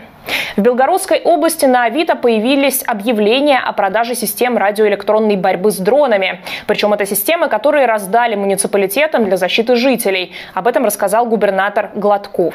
Желание заработать тогда, когда крайне тяжело всем, и думают, что некоторые отдельные люди думают, что контроль ослабевает в период напряжения ситуации.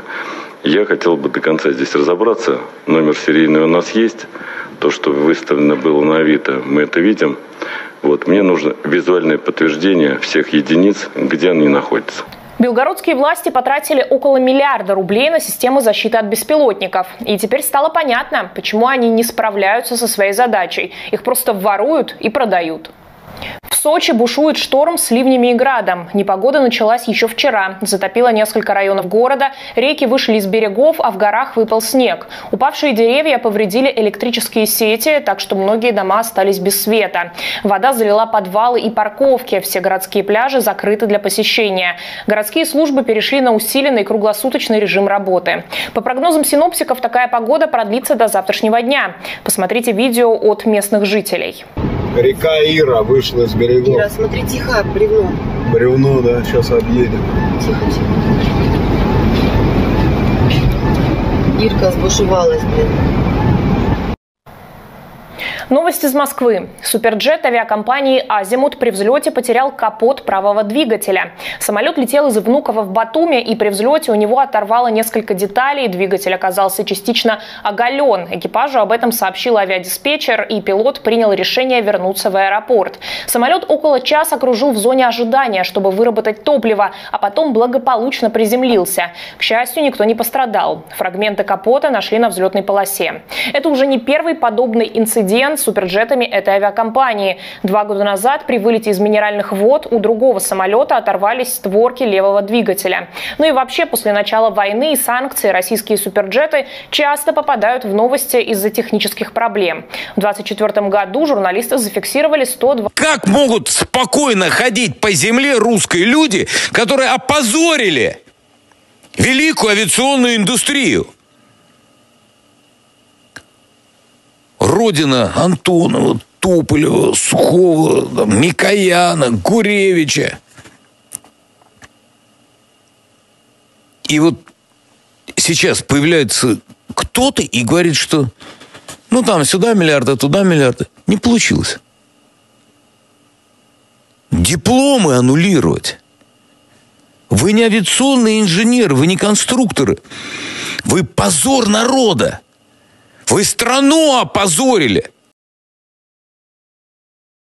Военкор Александр Коц всерьез напуган. Он сообщает, что в России не осталось безопасных мест. Украина может ударить в любой момент и куда угодно. Нет теперь безопасных мест. Я не знаю, что будет следующее. Удивительно, что критическое мышление проснулось лишь у Ходоренка и Коца, которые смогли сделать вывод, что российская военная инфраструктура – это законные цели. Что произошло у нас по всей стране с самолетами? Я вот честно скажу, я не склонен это квалифицировать как террористические акты. Мы все-таки воюем, у нас идет тяжелый затяжной конфликт. Он также додумался до того, что Украина способна проводить успешные операции, в то время как остальные зетники закрывают глаза на очевидные вещи и пытаются приписать наши достижения другим странам. Им очень не хочется признавать, что Россия напоролась на серьезного противника, который может дать им отпор. Я вот тоже не сторонник все валить на западные спецслужбы. У нас многие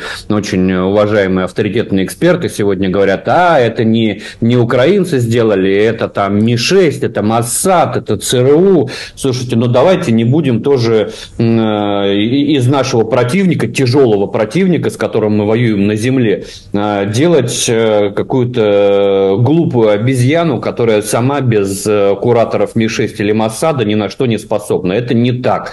Украинцы очень изобретательны, очень хитры. Коц продолжает блистать умом. Понемногу до россиян начинает доходить, что они до сих пор не готовы защищать свою инфраструктуру от ударов. Вопросов очень много. Во-первых, мы оказались совсем не готовы к тому, что тыла нет. При вот этих технологиях вопрос применения FPV-дронов в глубоком тылу был вопросом времени. Вот, пожалуйста, это время настало. Военкор сообщил, что россияне начали замечать обещания укрыть российские аэродромы, которые не были выполнены. У нас сейчас достают ролики 21-го, по-моему, года, где у нас бывший руководитель Министерства обороны говорит, что началось строительство железобетонных укрытий на аэродромах. Где эти железобетонные укрытия? Полковник объяснил своим зрителям, что Россия не может ликвидировать ракеты, которые поставляются в Украину. Ой, я легко вам скажу, что надо делать. Эти заводы надо уничтожать. Хоп, и все.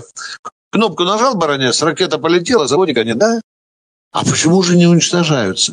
Ведь уже другие ракеты подвозили целыми эшелонами, караванами везли на Украину. И вы нас запытывали, баронец, не лезь по корягу, не виляй хвостом, говори, почему не уничтожаем.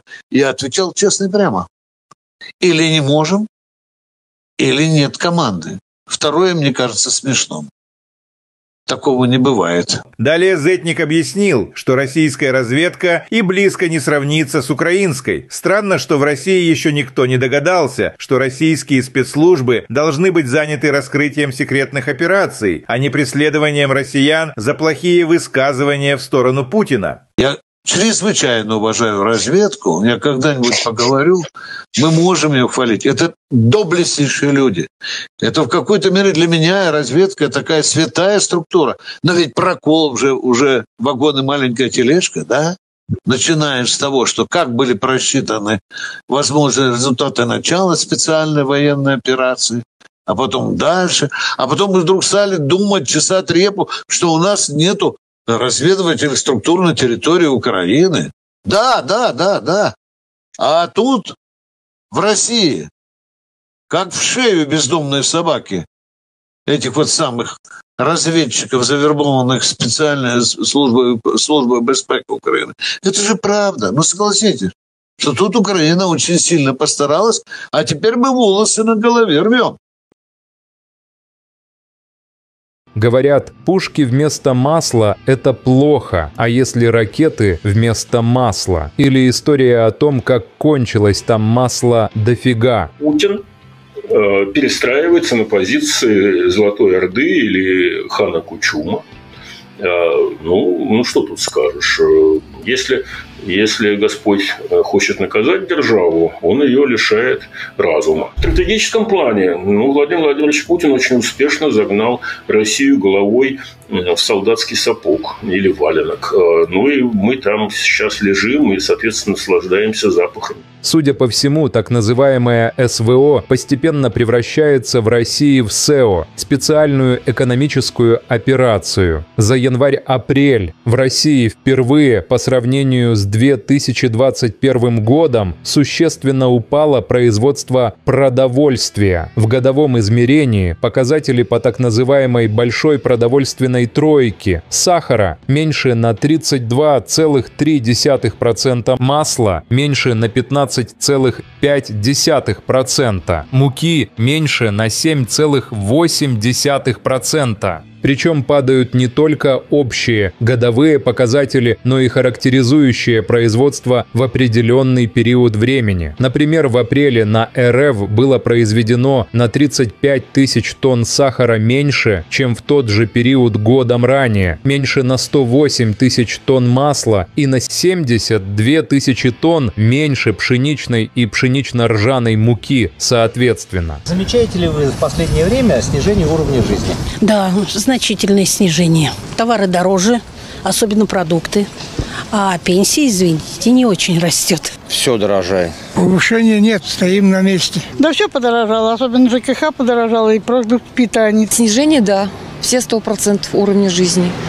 То есть в худшую сторону. Цены растут, тарифы на ЖКХ тоже растут, поэтому, конечно, чувствуется. Но пенсионерам пенсия не очень-то добавляется. Формально РФ якобы считается одним из ведущих производителей и экспортеров продовольствия в мире. И с этой точки зрения, казалось бы, никаких проблем и сложностей с продовольствием у нее не должно быть. Но, как оказалось, ее сельское хозяйство во многом зависит от внешних поставок, начиная с семян, заканчивая технологиями выращивания и обработки сельскохозяйственной продукции. Соответственно, в условиях санкций ее сельское хозяйство стало проседать, кто бы мог подумать. К этому добавились неурожаи определенных культур, это еще понятно, а также своеобразная, другими словами, жесткая кредитно-денежная политика тамошнего Центробанка в условиях перманентно растущих расходов на войну. Кредиты для сельхозпроизводителей,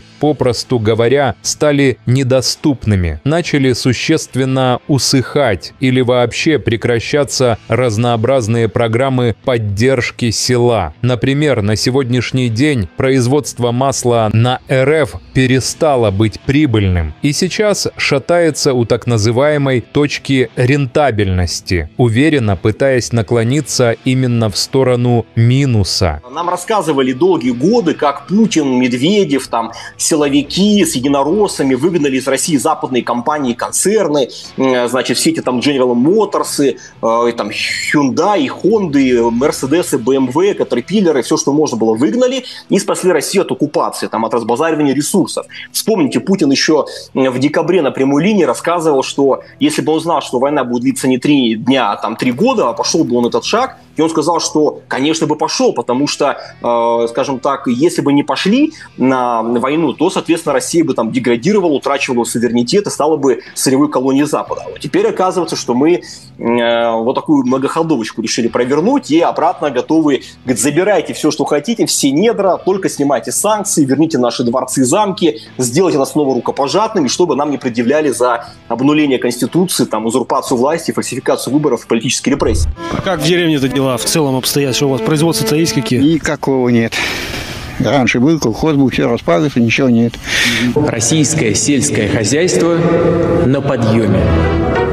Животноводство все уничтожили под корень. Колхоз «Дружба» был, карьер, ПМК завод был. 10 лет назад я была лучше обеспечена, чем сейчас. Рыбу перестала покупать. Очень мало рыбы покупаю, потому что невыносимо дорого. 10 лет было получше, сейчас еще хуже. С каждым годом все хуже и хуже. Мясо меньше покупаем. В основном так макарон только едим, да картошку. Раньше как-то на цены не обращаешь внимания больно, а теперь смотришь на цены. И что характерно, это все я не придумываю самостоятельно, а так пишут сами россияне. В данном случае наш бывший соотечественник, а отныне полурусский эдакий Игорь Дмитриев, бывший депутат Одесского горсовета, цитирующий официальные цифры Росстата. Даже боюсь представить себе, что там делается неофициально, так сказать, в реальности. Россия наконец-то догнала и перегнала Америку.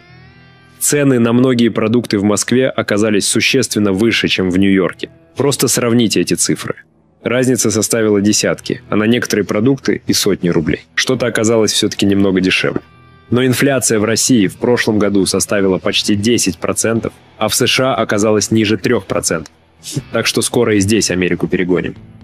При этом средняя зарплата в Москве составляет 136 тысяч рублей против 579 тысяч рублей в Нью-Йорке.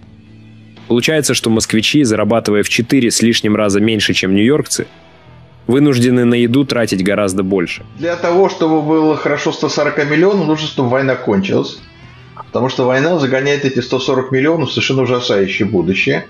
И почти уже нельзя от этого будущего вернуться. Но вот тому, который называется президентом, как раз это все совершенно не так. Ему важно сохранить свою позицию, а для этого он готов пожертвовать интересами остальных 140 миллионов легко, просто без каких-либо напряжений. Поэтому да, с точки зрения российской экономики лучше, чтобы война прекратилась, чтобы солдаты не погибали, чтобы не тратились такие гигантские деньги на оружие. Но это как бы такая абстрактная конструкция. И эта тема никого на самом деле не интересует абсолютно.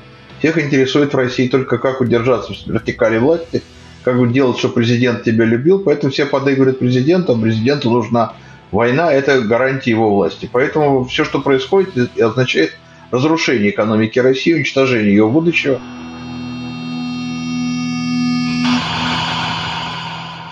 В 80 лет летает Ан-2, а заменить его не могут.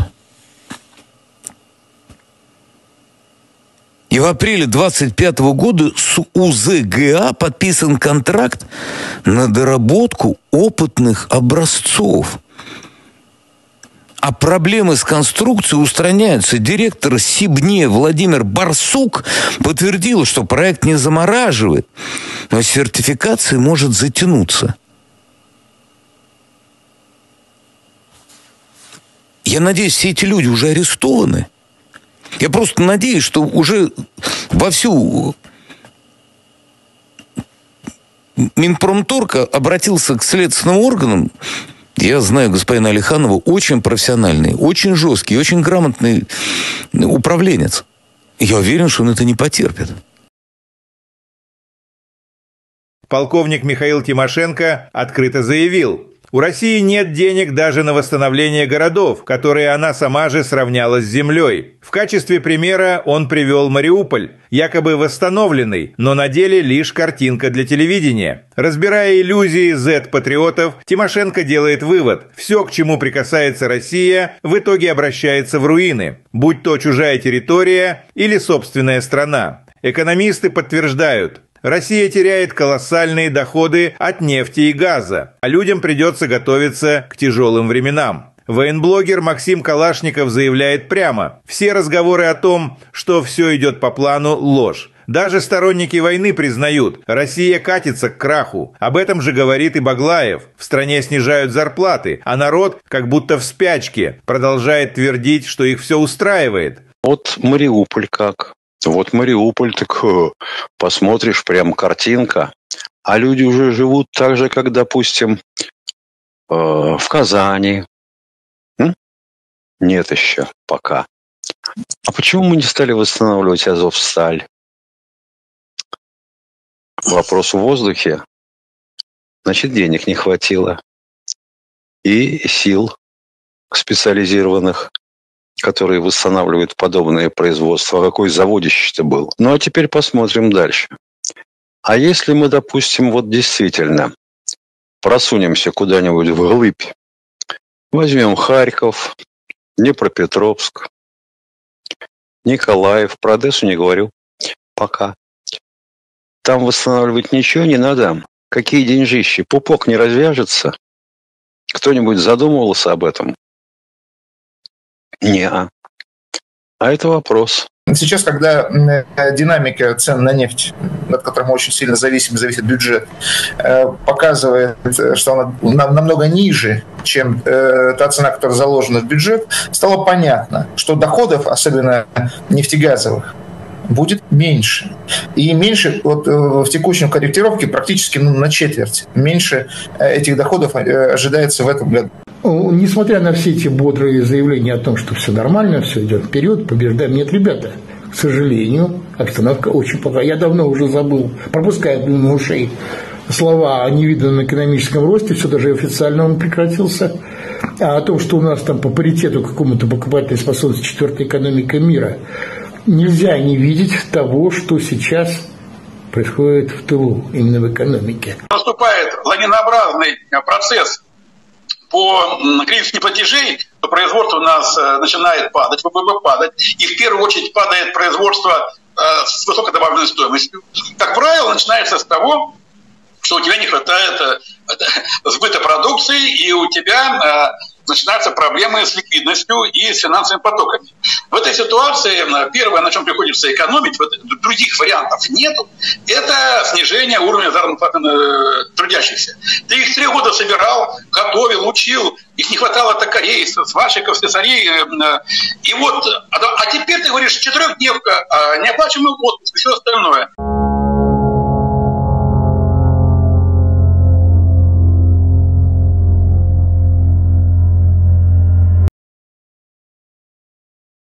Chaos broke out in the studio after Sarukhanov's question. Does anyone really hope that aid to Ukraine will be cancelled? What do you think will happen next? Are there really any optimists in this studio who think that America will not extend this military aid package or provide a new one? In general, will abandon Ukraine and not help it? Does anyone really think so? Are there any such ideas? Yes, please. Is it really possible that Boris is just wondering what kind of aid there will be? You are absolutely right. Sarukhanov tried to convince everyone that aid to Ukraine will not stop. After all, the US still provides intelligence data, and no one will even think of cutting this aid. Nevertheless, I remind you, the HIMARS fly reconnaissance. The data is still being loaded into these HIMARS, into these installations, by those very same NATO guys who are either on vacation or with some special assignment in the territory of the SVO, or they were fired yesterday with some retroactive effect, and so on. But nevertheless, all the intelligence that Ukraine receives today, it receives from those very same Western partners. They have not radically reduced anything there. That is, and still this is a factor in their opposition to Russia. Therefore, there is no need, again, to put on rose-colored glasses here. Earlier, propagandists were shouting that Ukraine alone would not be enough for them, that they need to seize all of Europe, and now they are beginning to understand that in more than 3 years they have not achieved their main goal. Now they are frightened by the fact that they have a chance to meet NATO face to face one day. But, Roman, there is a truly frightening moment in this whole story. Trump is a boxer, he is somewhere over the Atlantic and the move is poor. We will always come to an agreement with him. Moreover, there is this positive track today internally, yes, we communicate with them. This is not the stubborn Biden administration, but there is another monkey with a grenade, which is arming, arming and arming. These are the Europeans. They are really going to fight with us at least by 2030, because you can see how they are rearming, what budgets they are laying down, how their economy is gradually getting on a war footing. Babian made it clear to Surukhanov that he should not underestimate and try to ridicule the leaders of NATO countries. Russia is already at the bottom, and the Zetniks can only ask questions. What should we do? That is, these are not politicians, these are not managers, these are some kind of bad managers who cannot be trusted with just a cart, you know, from the supermarket. I understand all this perfectly well, but these are the bad managers who you can't trust with a cart. One works as NATO Secretary General, another works as German Chancellor, a third works as British Prime Minister, a fourth works as French President, a fifth sits out overseas working as US President. And what to do with all this now? Surukhanov is worried that Russia will soon cross the line, and Europe will stop warning them about anything. NATO countries will strike. Ved, I am still worried, and my colleagues have rightly noted that a certain military crisis is brewing in the Baltic, that they are already still latently threatening us that our ships will not pass there and so on, that the blockade of Kaliningrad is real, of course, and our officials are talking about it. He sang another fairy tale about how Russia allegedly does not want to fight. They simply have no choice. The question is, how far will this monkey with a grenade go? What should we do? Because we don't want to fight. But the question is that it looks like we're not being left with a choice. The colonel believes that a plant is being set up in Ukraine to assemble Taurus missiles. He says that the Germans will only supply spare parts for them, so the missiles will be considered Ukrainian. The Germans have made a clever move. The British, apparently, suggested, no, we won't have missiles on the net. But they're only bringing components. And they'll be assembling them, according to unofficial data. You also sometimes operate unofficially. While a plant is already being set up where Ukrainians will assemble them, of course, with the help of the Germans, they'll be assembling Taurus missiles on Ukrainian territory. And now you can't say that these are German missiles. They just sold the components, the spare parts were sold. Elements, systems, whatever you want. And the blocks. So how can you prove it now? Another blow to the Kremlin's pride. Hungarian Prime Minister Viktor Orban said that Russia is too weak to threaten Europe. And no one is even trying to argue with this statement anymore. Russian experts admit that they have been unable to cope with Ukraine for 4 years now, and any talk of attacking NATO looks absurd. Political scientist Vadim Trukachev said that Orban is right and Russia really would not withstand a large-scale conflict with Europe. At the same time, he tried to justify himself by saying that Moscow had no intention of attacking anyone. Let's talk about Orban. It is believed, as they write again on the internet, that he is our elephant in Europe on par with the same Fico and, perhaps, even with Ulucic. Well, yes, you already understand what I'm getting at, and I'll explain for the audience. Viktor Orban, Prime Minister of Hungary. Well, it is believed that he maintains neutrality, and this is how European politicians should be. It may be so, but not long ago he surprised us with his statement to the French media. In general terms, what he said was this: I am not afraid that the war in Ukraine will spread to the rest of the world, because the Russians, well, are too weak for that. They can't even defeat Ukraine, so they won't be able to attack NATO. Quote, in Ukraine, first there needs to be a ceasefire, then peace. Neither the Europeans nor the Ukrainians will be able to come to an agreement with the Russians. Russia needs to make an agreement with the United States. A direct conflict with Russia is not at all what Hungary or the European Union needs. What he said is not the most pleasant words for us, that Russia is too weak, but he is right. Yes, we are not here to attack Europe, we are weak, of course. We don't need that. Why, strictly speaking, should we attack Europe? Yes, something that cannot, they say, even defeat Ukraine, but this is what we talked about, in the first part. By victory, we mean a very rapid advance to the west. Well, strictly speaking, here Orbit confirmed what I am talking about. Yes, until Russia liberates Kharkiv, Zaporozhye, they will think that we are weak enough, just to draw a conclusion from this. Orban Runta, these are the core confrontations of the European Union in recent years that are made different, yes. The organ, believes that if Russia is not so strong, then it is quite possible to negotiate with it. RUT believes that since Russia is not very strong, it is NATO. A similar position is held by Parabeshchak Mikhailo Nufrienko, who added that Russia has not achieved any of the key goals, including being unable to disable Ukraine's energy infrastructure. We have been destroying the enemy's energy structure for 3 seasons in a row. Have we destroyed it? No, there is even electricity in Kyiv. Not only in Kyiv, by the way. Yes, it is everywhere. He admitted that the strikes were ineffective, because they prefer not to strike at the enemy's logistics, but try to ruin the lives of the civilian population.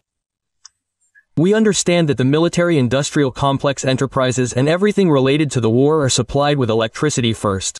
The population will be disconnected from electricity first. If something happens, the strikes that were carried out satisfied you for 20 seconds. There were strikes today too. Well, last night, 20 seconds short. I have no explanation for why we prefer to strike at the enemy's energy structure, and not at the enemy's logistics across the Dnieper. I have no answer for the 3rd year. The 4th, that the analytics that are provided, they seek to justify the current state of affairs. There are no safe places now. I don't know what will happen next. A difficult protracted conflict with a very serious enemy. Russian television continues to admire Operation Web and is no longer embarrassed to admit that it was a complete failure for them. ZTV Venkor Alexander Kotso said that the strikes on their airfields cannot be called terrorist attacks, because they are military targets. What happened to our planes all over the country? I'll be honest, I'm not inclined to classify this as terrorist attacks. We are at war, after all. We are in a difficult protracted conflict with a very serious enemy. I'm not talking about the collective West now, I'm talking about the Ukrainians in their pure form, but because they are a very dangerous, cunning, inventive and insidious enemy. I'm also not a supporter of blaming everything on Western intelligence agencies. Many of our highly respected authoritative experts today say, it wasn't the Ukrainians who did this, it was Misha there, it was the SAD, it was the CIA. Listen, let's not turn our enemy, the heavy enemy we are fighting on the ground, into some kind of stupid monkey that is incapable of anything without its curators Mishesti or Masad. That's not true, and the Ukrainians are very inventive, very, cunning, as I already said. Some planes that we no longer make, well, like the Tu-95, for example, yes, the idea itself, the execution itself, it seems to me, is purely Ukrainian. And I would still say that this is sabotage, not a terrorist attack, because we are fighting, and they attack military airfields, not civilian ones. What happened in terms of execution? Yes, we see this, very, painstakingly prepared in conspiracy theories, conditionally conspiracy theories, sabotage, when, in a filmed warehouse, they prepared several trucks, which loaded up portable trailers, yes, in the roof of which devices were mounted, in which there were all the front-facing drones, controlled via cellular internet through GSM modules. There are a lot of questions. Firstly, well, we turned out to be completely unprepared for the fact that there is no rear with these technologies. The question of using FPV drones in the deep rear, but it was a matter of time. Here you go, this time has come. The question that we have also been discussing, but I don't know how many years. The question of protecting our aircraft at airfields. The question of physical protection. We are now getting videos from, I think, 2021, where our former head of the Ministry of Defense says that the construction of reinforced concrete shelters at airfields has begun. Where these reinforced concrete shelters are, is unclear. There are no safe places now. I don't know what will happen next. Maybe there will be a submarine base in Kamchatka, nuclear submarines, or in Vedyevo, yes, in the Northern Fleet. Anything at all. Or launches or silos, launch silos there for our strategic nuclear forces. I don't know what will happen next. The question is again about the work of agents, when such a, well, whole organization, yes, a covert one, operates in Russia. Why hasn't it been exposed? There are, of course, many questions about this. Surukhanov tried to convince everyone that support for Ukraine would not stop. The US continues to share intelligence data. Previously, propagandists claimed that Ukraine alone was not enough for them. They needed all of Europe. Now, having realized that they have not achieved their goals in more than 3 years, they are frightened by the prospect of a direct clash with NATO. Babian reminded Surukhanov that laughing at the leaders of NATO countries is stupid. Russia is at a dead end, and the Zetniks are left with only questions about what to do now. Surukhanov is worried that Russia may cross the line, after which Europe will stop warning and launch a surprise attack. He repeated again, allegedly, Russia does not want war, it simply has no other choice. The colonel said that Taurus missiles are being prepared in Ukraine. Allegedly the Germans will only transfer components, which means that the missiles will be considered Ukrainian. What do you think will happen next? Well, are there really any optimists in this studio who think that America will not extend this military aid package or will not allocate a new one? Basically, will abandon Ukraine and will not help it? Well, is there really anyone who thinks so? Are there really such jokes? Are there such people? There are some. Please, 3 Felipes, really, will this one not extend another one? Nevertheless, let me remind you, intelligence data is still flying. These very same NATO guys are loading these installations into these HIMARS. Today, they are on the territory where the joint operation is being conducted, either on vacation, or with some special assignment, or they were fired yesterday retroactively, and so on. But nevertheless, all the intelligence data that Ukraine receives today, it receives from those very same Western partners. They have not radically reduced anything there. That is, and all the same, this is still a factor in their opposition to Russia. So, again, there is no need to put on rose-colored glasses here. But, Roman, there is a truly frightening moment in this whole story. Trump is a boxer. He is somewhere over the Atlantic and the going is poor. We will always come to an agreement with him. Moreover, there is this positive track today internally. Yes, we communicate with them. This is not the crazy Biden administration, but there is another monkey with a grenade, which is arming, and arming. These are the Europeans. They are really going to fight with us at least by 2030, because you can see how they are rearming, what budgets they are laying down, how their economy is gradually getting on a war footing. That is, these are not politicians, these are not managers, these are some kind of bad managers who cannot be trusted with just a cart, you know, from a supermarket. I understand all this perfectly, but these bad managers who you cannot trust with a cart, one works as the Secretary General of NATO, the other works as the Chancellor of Germany. Danimsasim as the US President. And what to do with all this now? Here, Roman, is the big question. Where will all this lead? I am still worried, and my colleagues have rightly noted, that a certain military crisis in the Baltic is brewing, that they are already still latently threatening us that our ships will not pass through there and so on, that the blockade of Kaliningrad is real, of course, and our officials are talking about this. The question is, how far will this monkey with a grenade go? What should we do? Because we don't want to fight, but the question is that, it seems, we are not being left with a choice. The Germans went for a cunning move. The British, apparently, suggested, no, we will not send missiles to Ukraine. No, they are only transporting components. And they will assemble this for now according to unofficial data.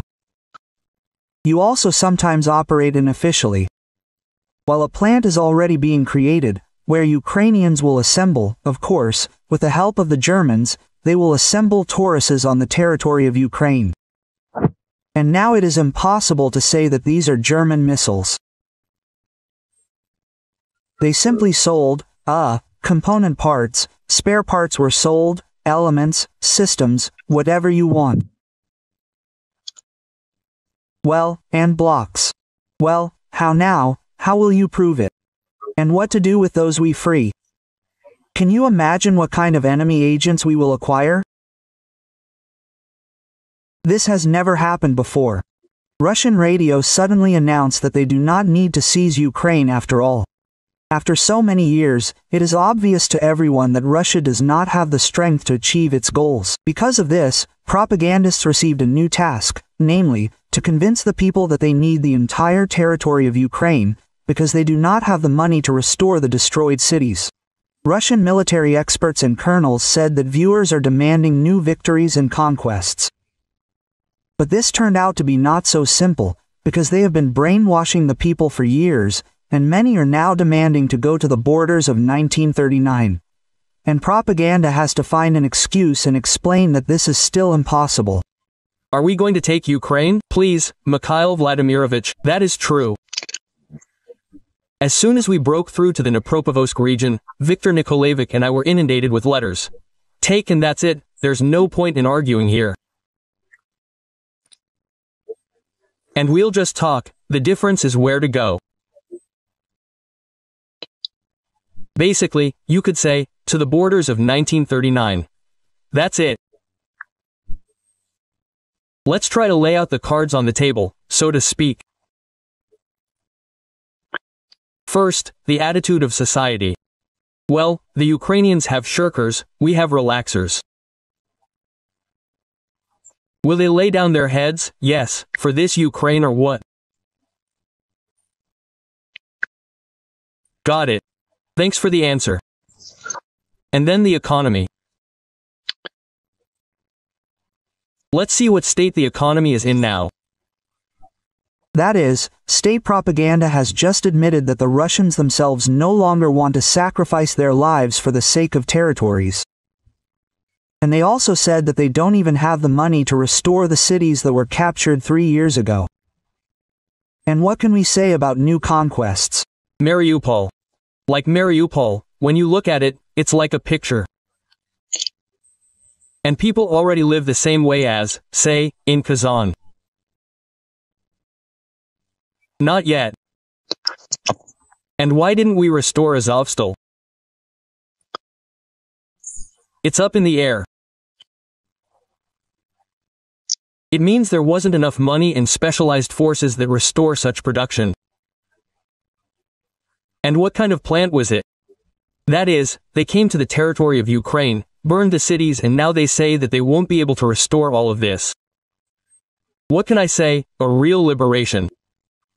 Earlier, they assured that Russia would restore everything and it would be even better than before. Come on, you have to look at the ruins. Remember the ruins of Stalingrad, look at the ruins of Minsk. You understand, when it is necessary, there is nothing left. My grandfather told me, he says, have never seen anything like this. Because when it is necessary to liberate the land, we must liberate it, and we will restore and regret it later. But now no one is even trying to save face. And if, for example, we really push through somewhere into the boulder, take Kharkiv, Dnipropetrovsk, Nikolaev, I won't even mention Odessa yet. There is nothing to restore there. What money? The belly button will not come undone. Has anyone thought about this? No, and that is a question. But now they don't need Kharkiv and Dnieper. After all, there is no point in leaving the ruins. Our president said that we need to take all of Ukraine. He hasn't said what yet. About the security strip or line. And what to do with those we liberate. Can you imagine what kind of enemy agents we will immediately acquire? And what will happen? So that is a question. It is simply amazing. In the 4th year of the war, they still haven't figured out what to do with the so-called liberated Ukrainians. And now they are not brothers, but potential enemies for all of Russia. There is a wonderful idea of building a temple of the armed forces of Russia. And I absolutely support this idea, because the temple will be built by the 75th anniversary of the victory. I am sure that this important, grandiose project of building the main temple of the armed forces of Russia will definitely be implemented as a large national people's project. As a retired colonel, I fully support the initiative that arose within the walls of the Ministry of Defense and personally from the Minister of Defense Sergei Kozhagatovich Shoigu on the construction of the main temple of the Ministry of Defense of all military personnel on the territory of the Moscow region in Patriot Park. We are talking about the construction of the main temple of the armed forces of the Russian Federation in Patriot Park. I fully support this. I support it, including as a person who was related to the armed forces, wore the uniform. The temple that is planned to be built now by the whole world is primarily associated with the Great Patriotic War. But in general, this is a temple to our entire army.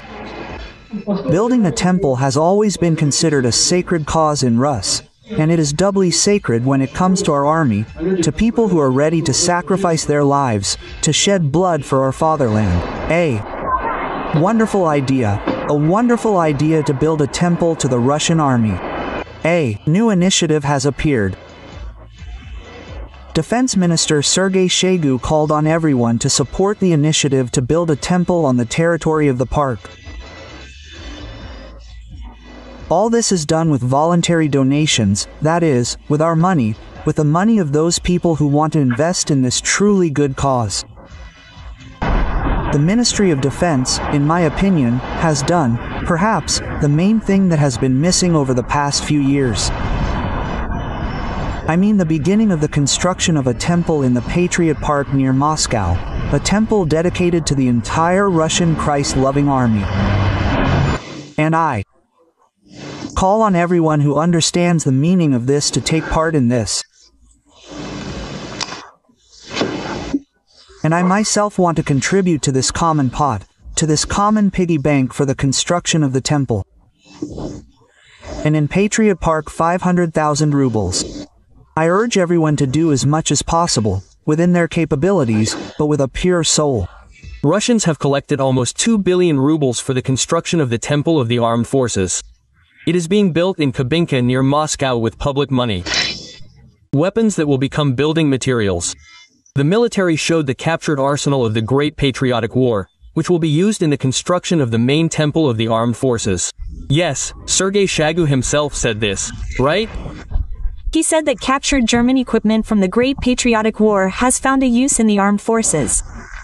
They will cast the very ordinary steps of the Ministry of Defense Temple, which is currently being built in Patriot Park. All parishioners of the main temple of the Russian armed forces will trample the captured weapons of the Third Reich underfoot. It is from them that the wonderful steps and the front porch will be cast. The weapons created by the Wehrmacht to defeat the USSR eventually became trophies for the Red Army. This entire arsenal will be melted down and then used to build the country's main military temple in Patriot Park. Construction of the main church of the Russian armed forces is underway in Kubinka near Moscow. The cross will rise to a height of 100 meters. The majestic temple is being built with public donations, and it will open its doors on the day of the 75th anniversary of the Great Victory. Vladimir Putin took part in the ceremony of consecrating the foundation stone of the main temple of the Russian armed forces. The service was held by His Holiness Patriarch Kirill of Moscow and all Rus. The construction will be completed in 2020, the 75th anniversary of the victory over fascism. Your Eminences, most reverend lords, fathers, brothers and sisters, we have accomplished deeds that will be inscribed in the history of the Russian armed forces and that will be inscribed in the history of our fatherland.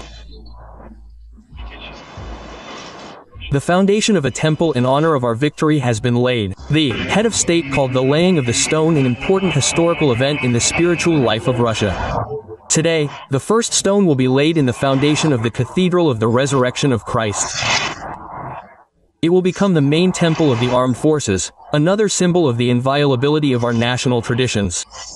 There's not a single random characteristic here. The height of the small domes is 1418 cm. The Great Patriotic War lasted 1418 days. The diameter of the so-called drum of the main dome is 1945 cm. The 45th year of the Great Victory.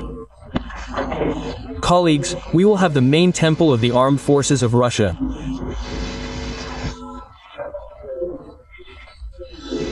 I hope, colleagues, by the 75th anniversary of the victory in the Great Patriotic War, we will complete this construction, and we will have the main temple of the armed forces of Russia. Friends, hello to all. Осенью еще рассказывал, что наш главнокомандующий, министр нападения Сергей I once told you in the fall that our shitty commander, the Minister of Attack Sergei Kujabadek, Shoigu, began to build a magic temple, a huge one, a temple of the Russian military forces, where he would train combat mages and serve, accumulate mana, and where combat mages of the priests would also be trained, who would be thrown into the enemy's rear to send a curse on the state and steal mana from them.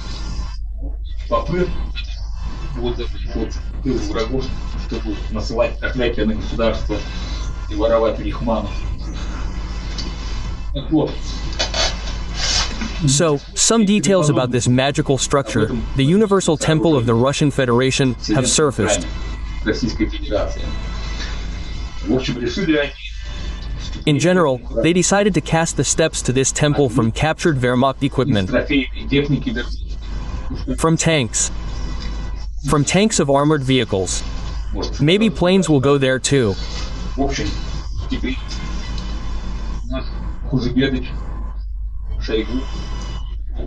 In general, now our Kujabadich Sergei Shoigu has issued an order to all his combat mages to go to museums, to villages, to forests, to collect Wehrmacht equipment, to transport it to the Ural Mountains to a smelter, where this equipment will be melted down, and steps for the Universal Temple of the Russian Armed Forces will be cast from it for combat mages.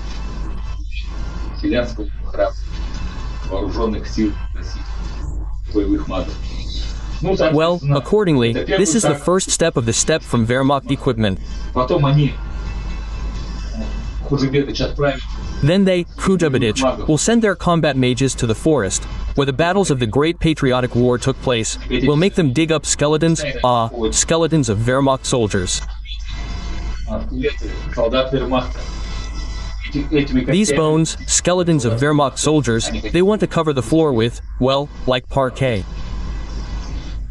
Well, and the walls, naturally, to be inlaid with the skulls of Wehrmacht soldiers. Well, because this gives mana, gives fighting spirit to our Orthodox, there are none there, who are bringing the Russian world to Syria. That's it. Well, and for complete patriotism, I would suggest hanging a plaque with the U.S. national debt in the temple, well, on the main wall above the icons. The American national debt threatens the entire world economy. These are the words of Vladimir Putin at the summit on air. The Russian leader gives a press conference and many questions are devoted to solving global financial problems. Look at the national debt of the United States. It is higher than the country's GDP has already become. This is generally a very alarming thing. This is an alarming signal. And because everyone knows that the U.S. national debt directly adds +100 to patriotism and fighting spirit. And you immediately want to give everyone the Russian world, put wooden toilets everywhere and crush all the geese and apples. Well, Polish, there, rotten European ones, yes, in which there is a troublemaker gene, which is. An Orthodox Russian person should not under any circumstances, because you can become infected with the troublemaker theory and Russophobia. Russophobia is our main enemy.